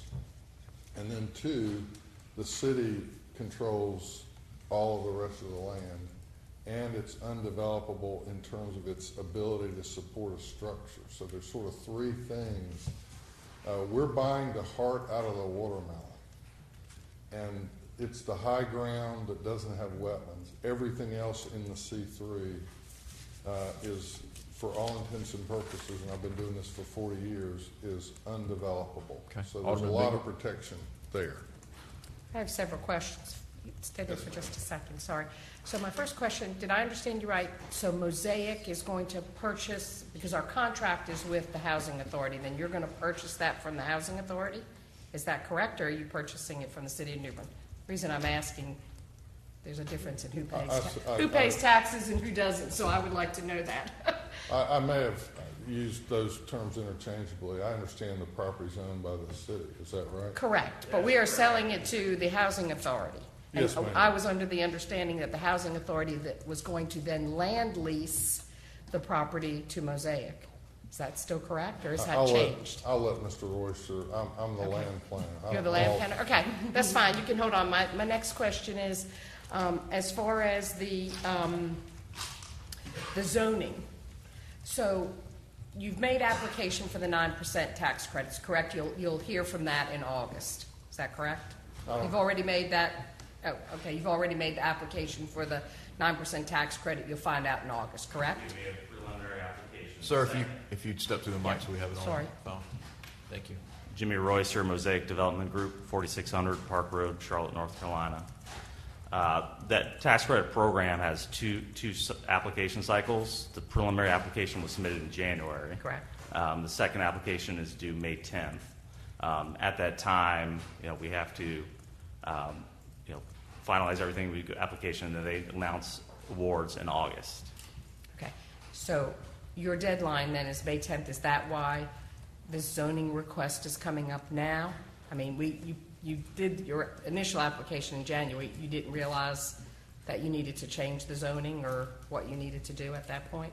I'm just curious because it looks like you could still do your project, you could still build it under R6. And it seems like the neighborhood and surrounding people would like it to stay R6. I'm a little confused about your timeline as far as what you're trying to do, and does this really impact? What's the benefit for Yeah, you? yeah, and what's the benefit for you? It doesn't matter what it's zoned, correct, based on you're applying for the 9% tax credit? It does matter the zoning. So the portion of the site that is the 8 acres that the Housing Authority has under a purchase option between the Housing Authority and the city. Correct. A portion of that is in 2 zones. Majority of it is in the upper zoning and the red zoning. Part of it's in the R10. lower. So it's stuck between 2 zonings, and that is to bring it together into singular zoning that allows multifamily. Okay, but again, R6 would have accommodated that, but it requires a special use permit, which therefore you don't have time. Is that the issue? You don't have time to do it because you have to tell the 9% tax credit application what your zone is? Yes. That's what I'm trying to ascertain here right now. Yes, so we couldn't rezone the property and have the Housing Authority go its prop until there was a negotiated and request to the city to acquire the site, which happened. Well, we've already done that. Yes, To acquire yes. the site, but I'm talking about But the in terms zoning. of starting the process for rezoning, that was then the next step, and that's where we are today. And that's why we have the deadline for May 10th for the submittal. So this is why we are following this process today. Okay, but you don't have time then. Ms. Potts, you might be able to answer this. So in order to go for a special, is it special use or conditional use? Special use? Special, we don't Okay. have conditionally. Okay, so to go for a special use permit, they would have had to go back to planning and zoning, ask for that, and then If we come to went, Board of Adjustment. How does that work? if we went full circle, went all the way back around again, it would have to go to P&Z for recommendation to rezoning. Then it would have to come back to you guys, and then it would also have to hit the Board of Adjustments in the end. But just to touch on why the C3, they consulted with city staff for several months over what our opinion was. We told them that we recommended C3 because it's in the Trent Road corridor and because it abuts a C3 area. So it was city staff recommendation to go for C3, also because of the multifamily use. Even though the one in front of it is not C3. The multifamily use that's right directly adjacent to it is not C3. That is correct, ma'am. We do consider that to be more of a commercial type of entity because it is multifamily, but that is correct. It is not zone commercial. Sorry, thank you. I have one more question. Yes, sir. To, Mr. Willis, come to the mic so everybody can hear it back at home. Alderman Bingo asked you a question, and you kind of skirted around it. I don't know if you don't know the answer or not, but I need to know this.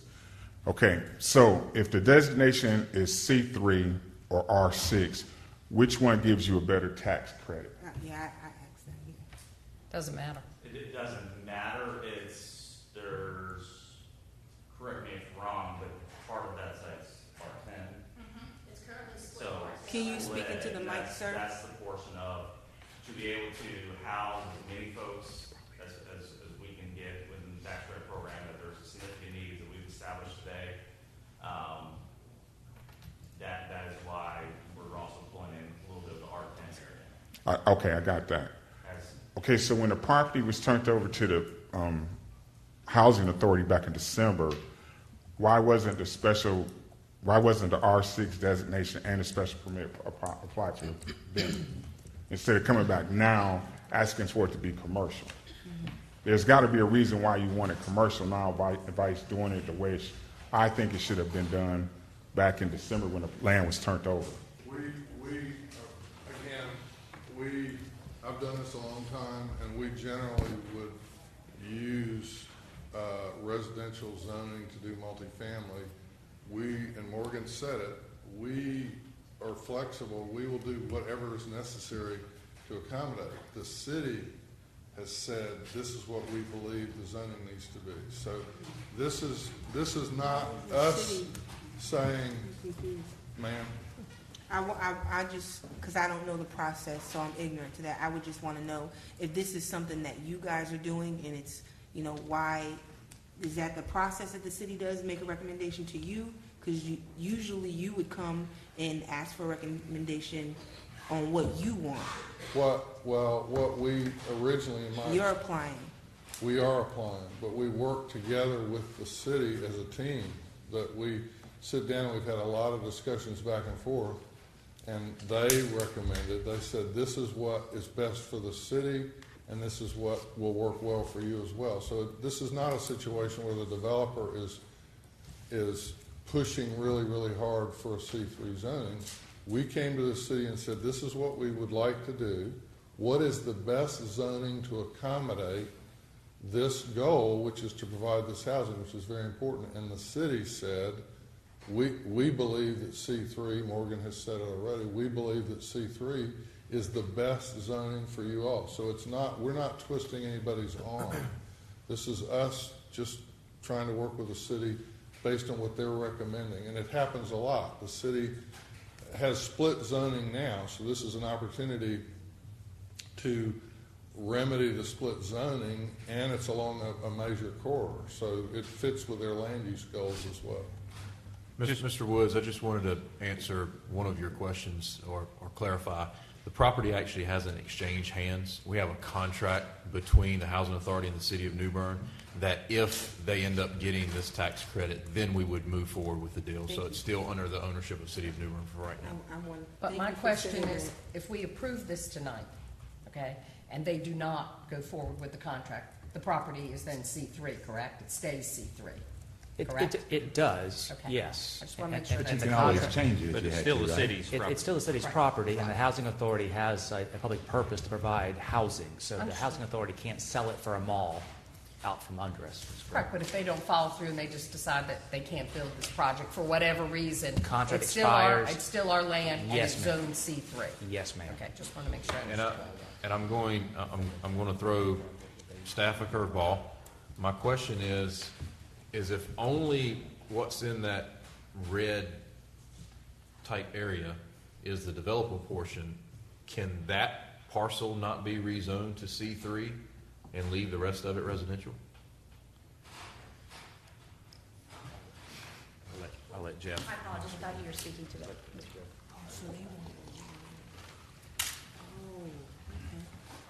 To answer your question, yes.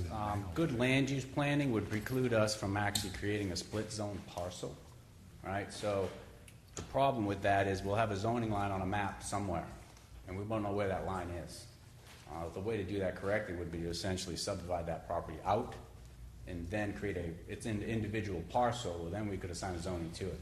You get into problems when you just start zoning large parcels without real lot lines, without real parcel lines. So that's the reason.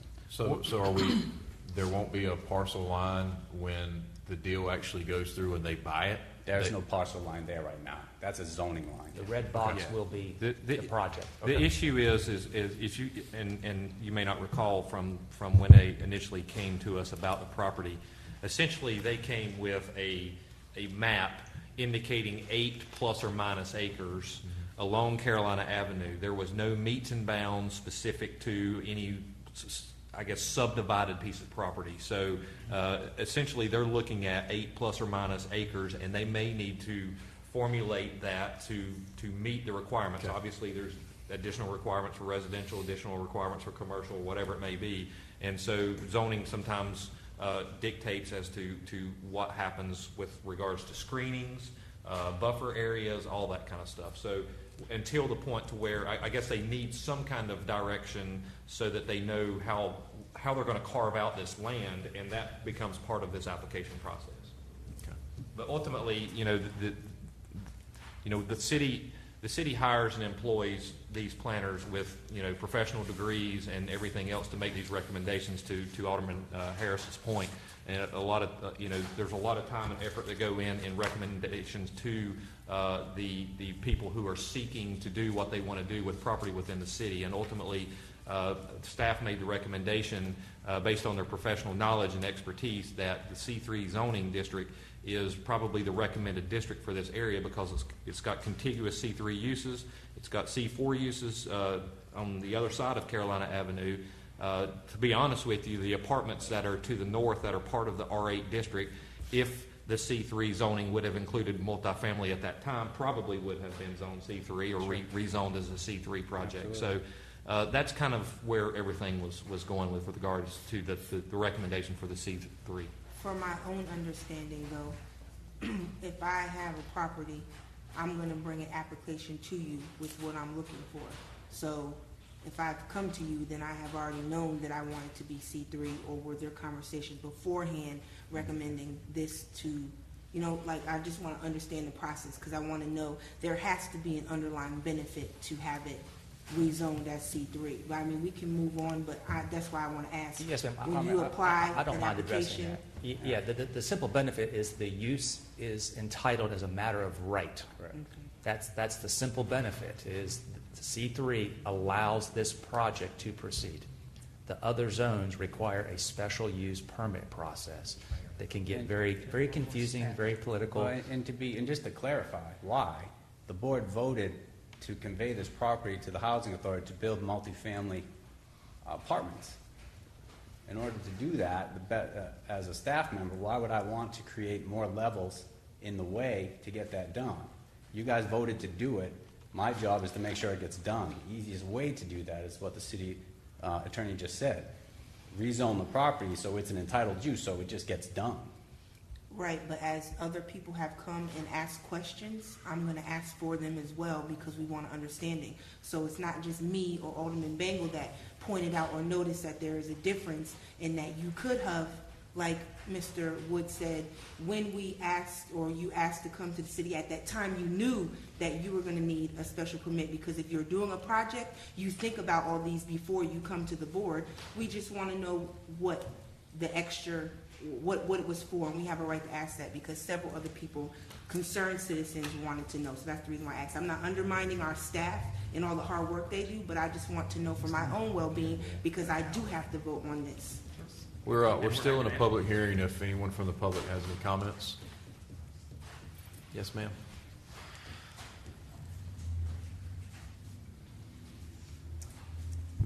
Hi, Marie Donnell. I live in Glenmore, Pennsylvania, and my sister lives in the house that you showed on the screen. Must be an old picture, though, because it's blue now. And right next to her is my mother. So there's actually two houses on the street there. I come down and visit a lot, and New Bern is exploding. There's a lot of traffic. Just pulling out of that road is really difficult now. I'm just wondering, for Mosaic, how many people or how many families are you building for? You said 7 units, 3 high? It's 84 units total, 7 buildings with 12 units. Okay, so 84, at least potentially cars, 1 per family, just say. I'm just wondering, is the township going to have to think about now putting a light at Trent and Carolina, because it's already hard to pull out of there? I don't know, just something to think about. It sounds like the housing is needed. I don't think we're going to defeat that tonight, but I would vote for the residential as well, because if you don't go through with the sale, anything can be put there. Yes, ma'am. Thank you. Okay. Mr. Attorney, if the property moves forward in either its current state or a rezone state of commercial, the project would still move forward. They would still have to go through the development review process, correct? Yes, sir. Okay. Thank you. Any more comments from the public? I'd like to make a motion for this public hearing. Motion by Alderwoman Harris to close, and second by Alderman Astor, who beat both of you to it. All in favor of closing the public hearing, say aye. Aye. Opposed? Okay, public hearing is closed. Any comments? Yeah, Mr. Mayor Pro Tem, we've got the developer here that went to our staff, told them what they wanted to build. Our staff researched it. They're the professionals. They're recommending C3. So I certainly don't have a degree in this field. So, I'm going to certainly take the recommendation of our staff, and I will be voting to rezone it to C3 tonight. Any further discussion? If not, I entertain a motion. I'd like to make a motion adopting a statement of zoning consistency. I have a motion by Alderwoman Harris, a second by Alderman Kinsey. All in favor of the motion say aye. Aye. All opposed? Motion passes. Looking for a motion for 13B. I'd like to make a motion adopting an ordinance rezoning 703 Carolina Ave. I hear a second. Second. Motion by Alderwoman Harris, second by Alderman Astor. I'd like a roll call, starting with Alderman Best. Alderman Best. Yes. Alderman Kinsey. Yes. Mayor Pro Tem Odom. Yes. Alderman Astor. Yes, ma'am. Alderwoman Harris. With comment, I just want to say that I am going to vote yes because I'm going to go with the board and make the decision because I know that we need affordable housing. So yes. Alderman Bingle. My vote is yes, but I want to agree with her that I'm only doing this because of affordable housing. I think that we should have gone a little bit further and tried to keep it residential to protect the surrounding neighborhoods, but my vote is yes. Okay, motion passes. Item number 14, Mr. Stevens. Thank you, Mayor, members of the board. Item number 14 is another public hearing to consider adopting an ordinance to annex tax parcel IDs 8-209-24000, 8-209-24001, and a portion of 8-209-13001 that are owned by Weyerhaeuser N.R. Company. By request that was dated on the 13th of March 2019, Weyerhaeuser Company sought annexation of approximately 8.13 acres, which includes Lot 4 of Craven 30 West, West New Bern Parkway, and Downey Drive, and a portion of tax parcel ID 8-209-13001 lying between West New Bern Parkway, Downey Drive, and NC Highway 43.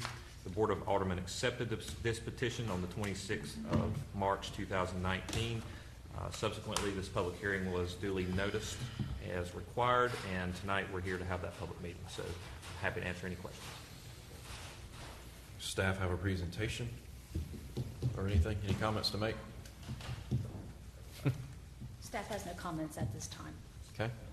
Any comments by the board before we open a public hearing? Okay, I'll open a public hearing for anyone who would like to speak in favor or against the project.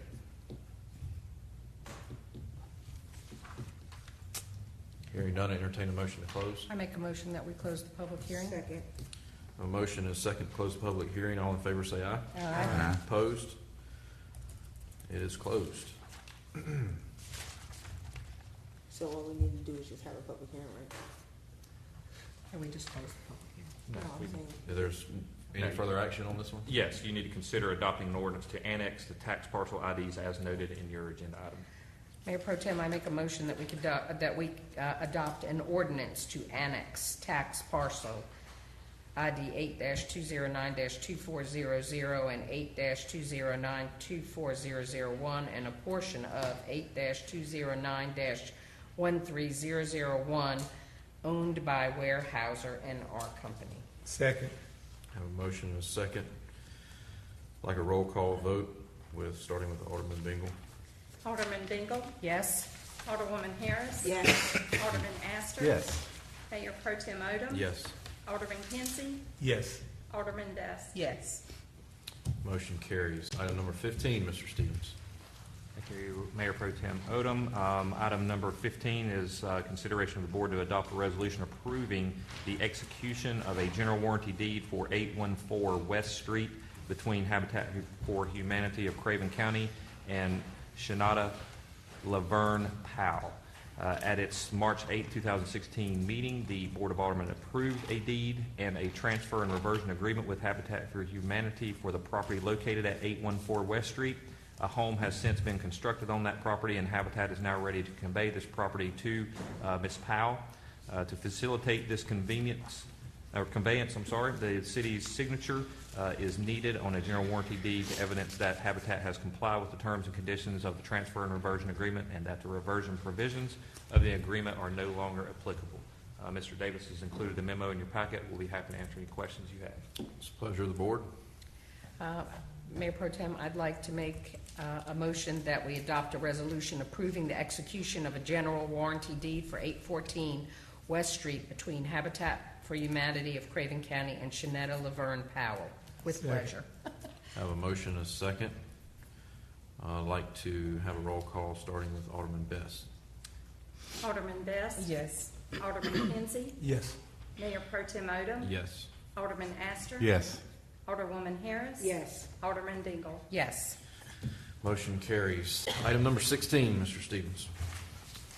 Thank you, Mayor Pro Tem Odom, members of the board. Item number 16 is consideration of the board to adopt a resolution approving a water and sewer use agreement for property on Highway 55 West.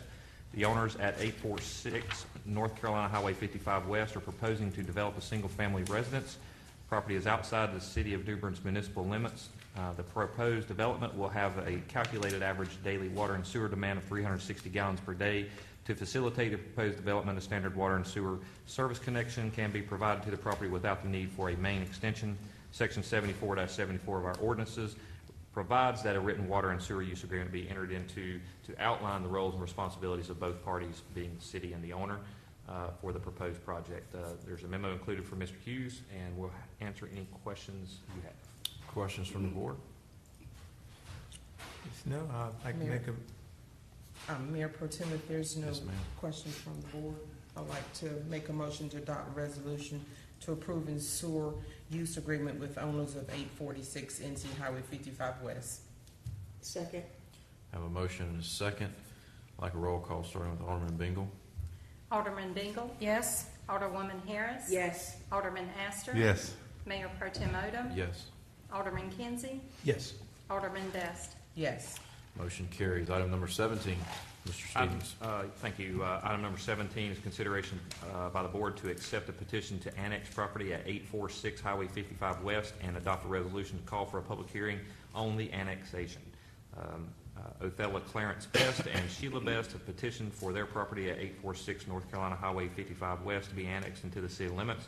The property is further identified as tax parcel ID 8-222-169. The board is asked to consider accepting the petition and calling for a public hearing to be held on the 23rd of April 2019 regarding this annexation. There's a memo that's included in your packet from Ms. Potts, and we're happy to answer any questions. It's a pleasure of the board. Barb, can I just ask you a question? Sure. I'm Alderman Best, I apologize. Is this a family member? Yes, it is. Okay, Mr. Attorney, should Alderman Best recuse herself or have anything because it's a family member? No, ma'am. Okay, I just want to make sure, I don't want this to come back on anybody or anything like that. This is just calling for the public hearing. Right, but the motion before that, since it was the property of, Yeah, that's totally fine. okay, perfect, that's all I want, so go for it. I love to annex people into the city of New Bern. If there's no more questions by the board, Mayor Pro Tem, I would like to make a motion that the board adopt a resolution calling for a public hearing to be held on April 23rd, 2019. Second. Have a motion and a second. I'd like to have a roll call vote starting with Alderman Best. Alderman Best. Yes. Alderman Kinsey. Yes. Mayor Pro Tem Odom. Yes. Alderman Astor. Yes. Alderwoman Harris. Yes. Alderman Dingle. Yes. Motion carries. Moving on to appointments. Any appointments, Alderman Bingle? Yes, I have one this evening. I'd like to make an appointment. Nancy Mansfield has resigned from the Friends of the Firemen's Museum, and I can't not acknowledge her wonderful service to the Firemen's Museum Board. I actually asked her to come on the board years ago, and she's done nothing but given a stellar, amount of service to this organization and everything, and her husband's been sick, and that she would like to retire, and I don't blame her. But anyway, her term would have expired on April 22nd, so this appointment I'm going to make will not start until April 22nd. So I would like to appoint George Halyek, who's just currently a member of the staff there, working there, to this board. And I do have the information here for you, Madam Second. Clerk. I'll second that motion. Have a motion and a second. All in favor, say aye. Aye. Any opposed? Ayes have it. Any more? No, sir. Alderwoman? None. I have none. No, sir. And Alderman Best stepped out. Can I ask Alderman Astor a question?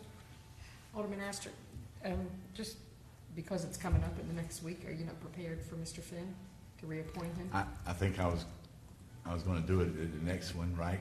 Is there Well, still that's time? after his April term 22nd? Yeah, we have another meeting. It's one day after his.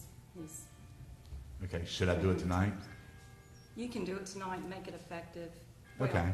Well, then may I Dee said I do have an appointment. Absolutely. I hate to do that because Dave is their chair now. Sure, I want to make yeah. sure that is- Yeah, I do have an appointment then.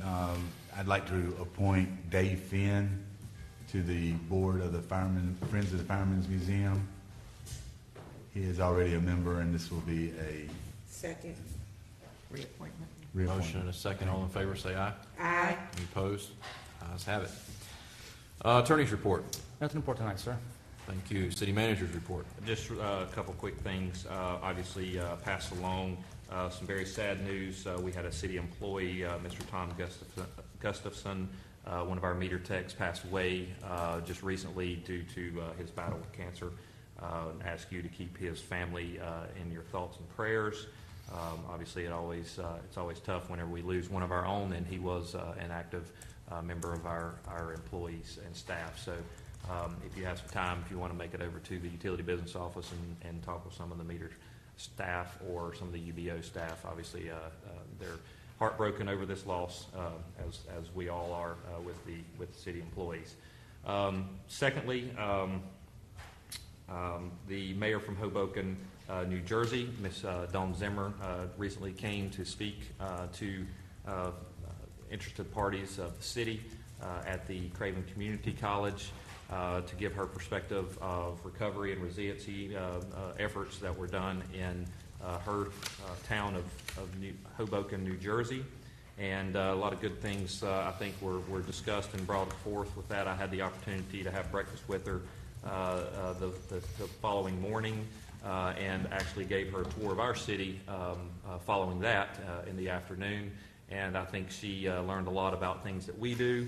Was very impressed with our Jack Smith Creek wetland project, actually, and the importance that it has in our community. But, we had some takeaways as well, some of the things that we're working with. I know Margaret, our consultant that we have hired to do our grant writing, one of the things that we have proposed in one of the grants that we submitted is for this officer for flood resiliency and recovery, and to help fund that position for possibly the next 3 years. We will see where that grant goes, but hopefully we will have good news with that. But ultimately, there's some other things that we had within that grant as well, so that were project-oriented and consultant-oriented as well. But hopefully we'll hear that. But I want to say thank you to Ms. Zimmer. Obviously, we had our special call meeting to recognize her and thank her for the things that she did for us.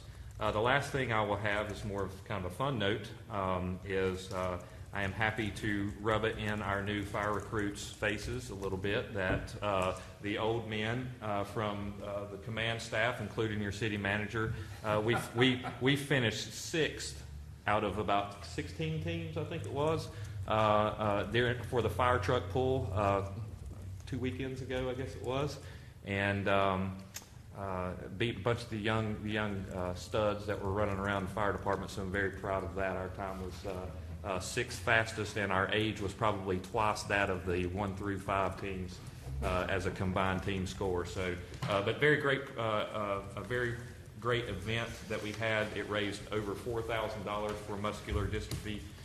So I thought it was a very good event, and appreciate all those teams who participated and raised funds for that. Thank you. That's all I have. Congratulations to your teammates, because obviously they pulled your weight.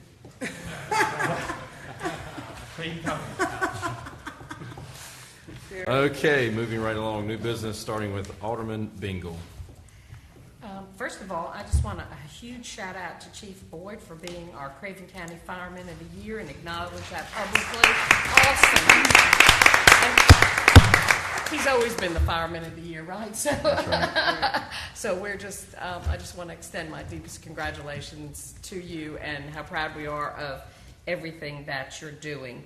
At this time, Jordan, would you come up to the mic and talk a little bit about, we've got a lot of construction going on downtown in replacing water and sewer lines and doing that stuff. We've done Metcalf Street, Johnson Street, they're on King Street, and so I was wondering, we've got the Homes Tour this weekend. So if you could just give us an update on, I know Johnson Street was paid yesterday, but curb work and other stuff, if you don't mind, just for a minute. Yes, ma'am. They actually completed the paving on Johnson Street today, so that should take care of the paving. The contractors will work over the next couple of days to try to dress up and clean up as much as possible some of the debris and dirt piles behind the curb and get that area as tidy as possible before the homes tour this weekend. They're about halfway done with some of the underground work on King Street.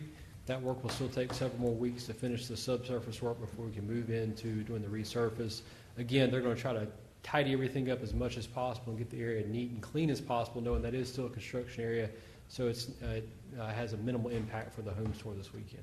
Okay. Do you feel like it's going along pretty well and you're getting what you need done over there done? Yes.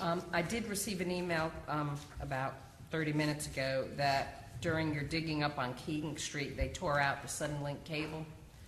One of the neighbors there, so should I send this to you? Or he wants to know, does the city fix this, or does he have to wait for Suddenlink to come out? Suddenlink takes care of it. If you forward it to me, we'll get in touch with Suddenlink Okay. people, make sure they're aware of the damage.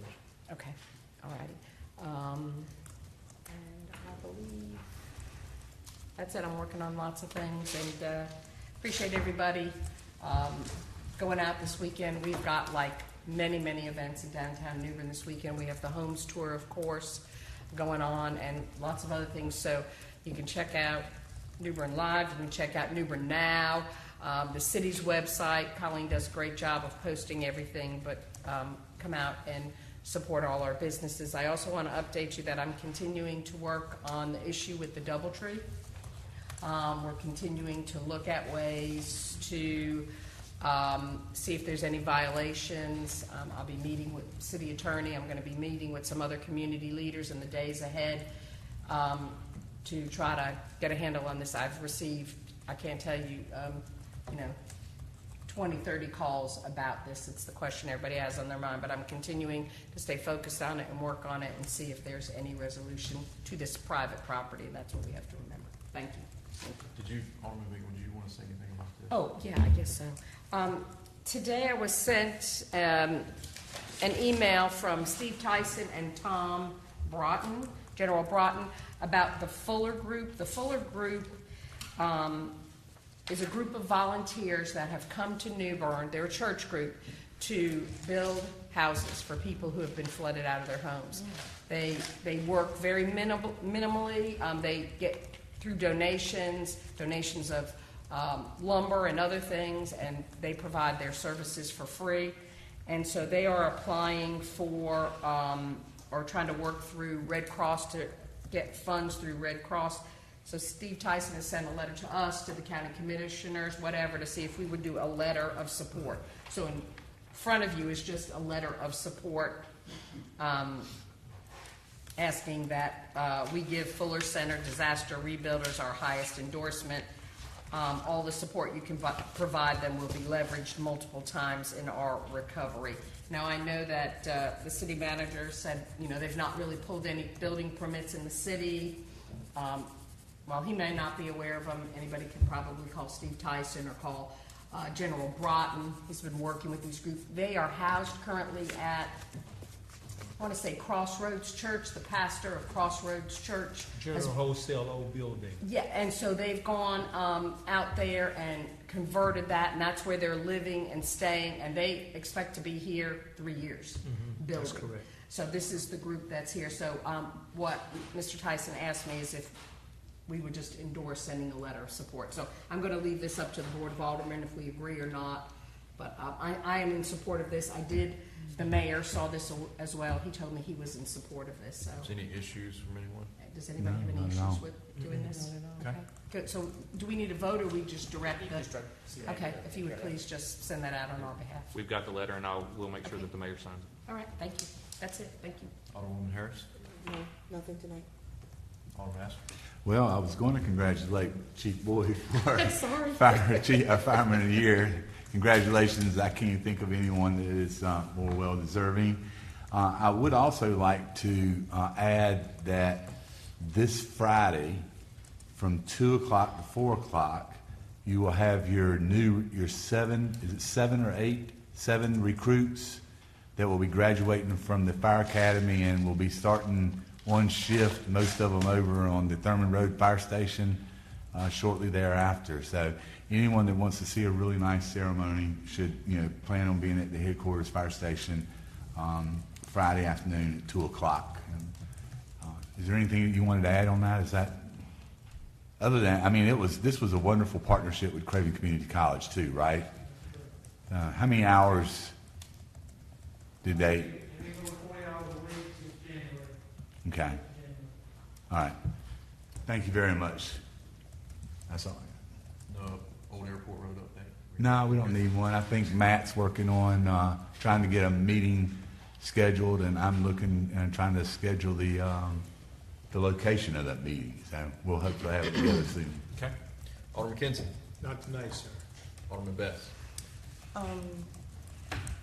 Yes. Mayor Pro Tem Odom, I just want to thank you for stepping in and handling the situation tonight with Miss Tania Gaylor.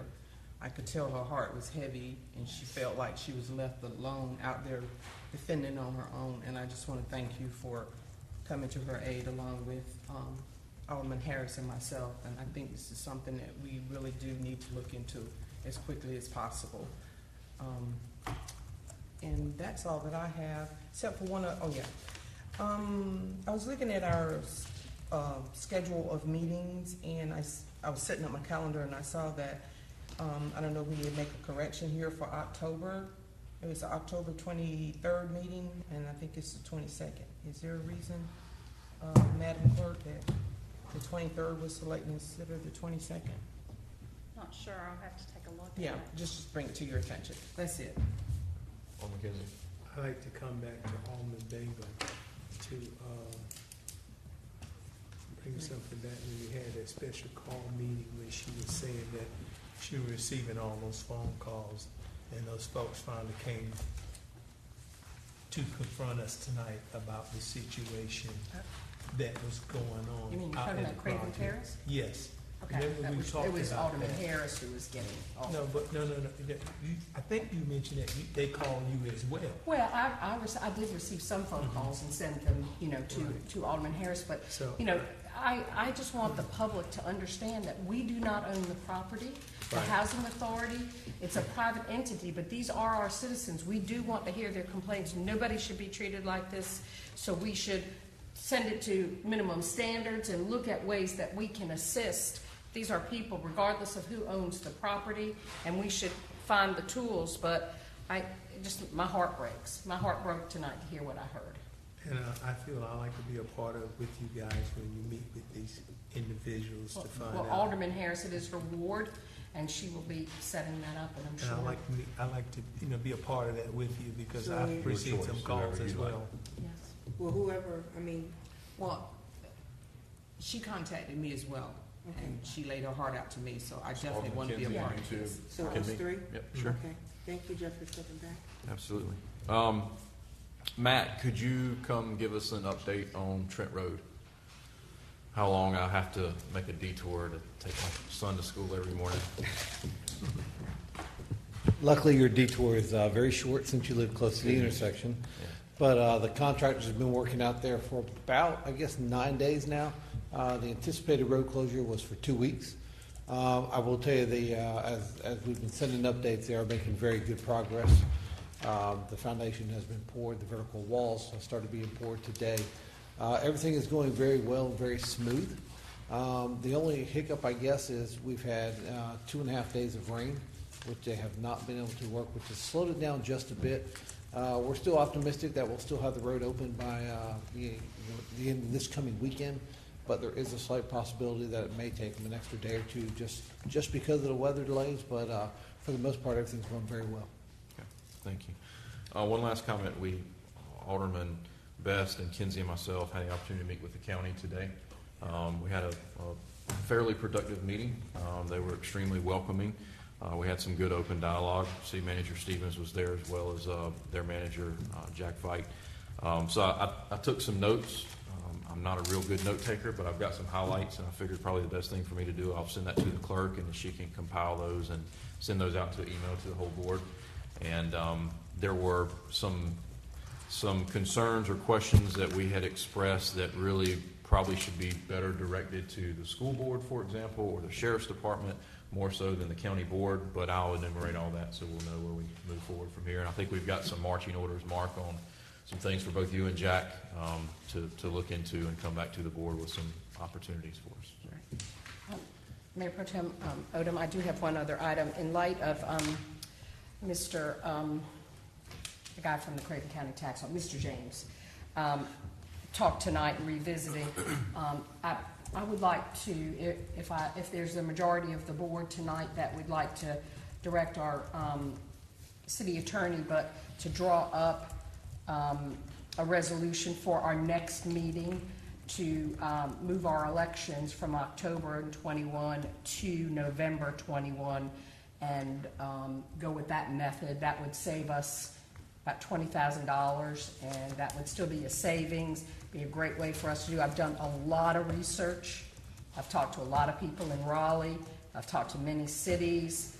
And so I think for right now, in the best interest of our community and our city, that if there's the majority of us, we would ask the city attorney to next meeting bring a resolution that would switch our elections from October of 2021 to November of 2021, nonpartisan plurality method. I'd go ahead and support that. Who would have elections during that time? Trent Woods, Bridgeton, So Dover, it would be a lot of Riverbend. municipalities. Yes, there'd be the municipalities in Craven County. That would be the time to do it, wouldn't you think? I mean, Absolutely. instead of getting tied up in And then we can presidential. focus on the issues of New Bern at hand. Do you need a majority or just need two to get it on the agenda? Well, if it's going to fall flat, it'll save me some time. But if there's four that want to push ahead, I'm happy to put it on the agenda. I would certainly support it. Thank you. And I would as well. Okay. If there's four. There you go. I'll draft it up. Thank you. Thank you. Anything else? Mayor Pro Tem, Yes, ma'am. I've checked the roster for the meetings. It is scheduled for October 22nd, which is Tuesday. That's, But you had the 23rd, so it is the 22nd. Is it 23rd on the it's on schedule? the 22nd, on the schedule. We adopted it on October 23rd of 2018. Okay. I'm looking at the latest one that I received. It says October 23rd. Mine Okay. says the 22nd. Okay.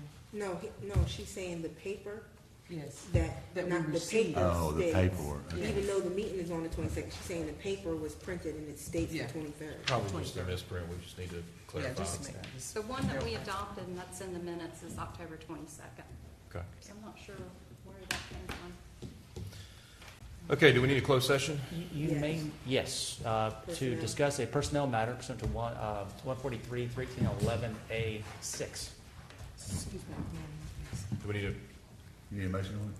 yes, Yes. Make a motion that we, motion? Do I have a second? Second. Any discussion? No. All in favor? Aye. Aye. You had an issue? JR,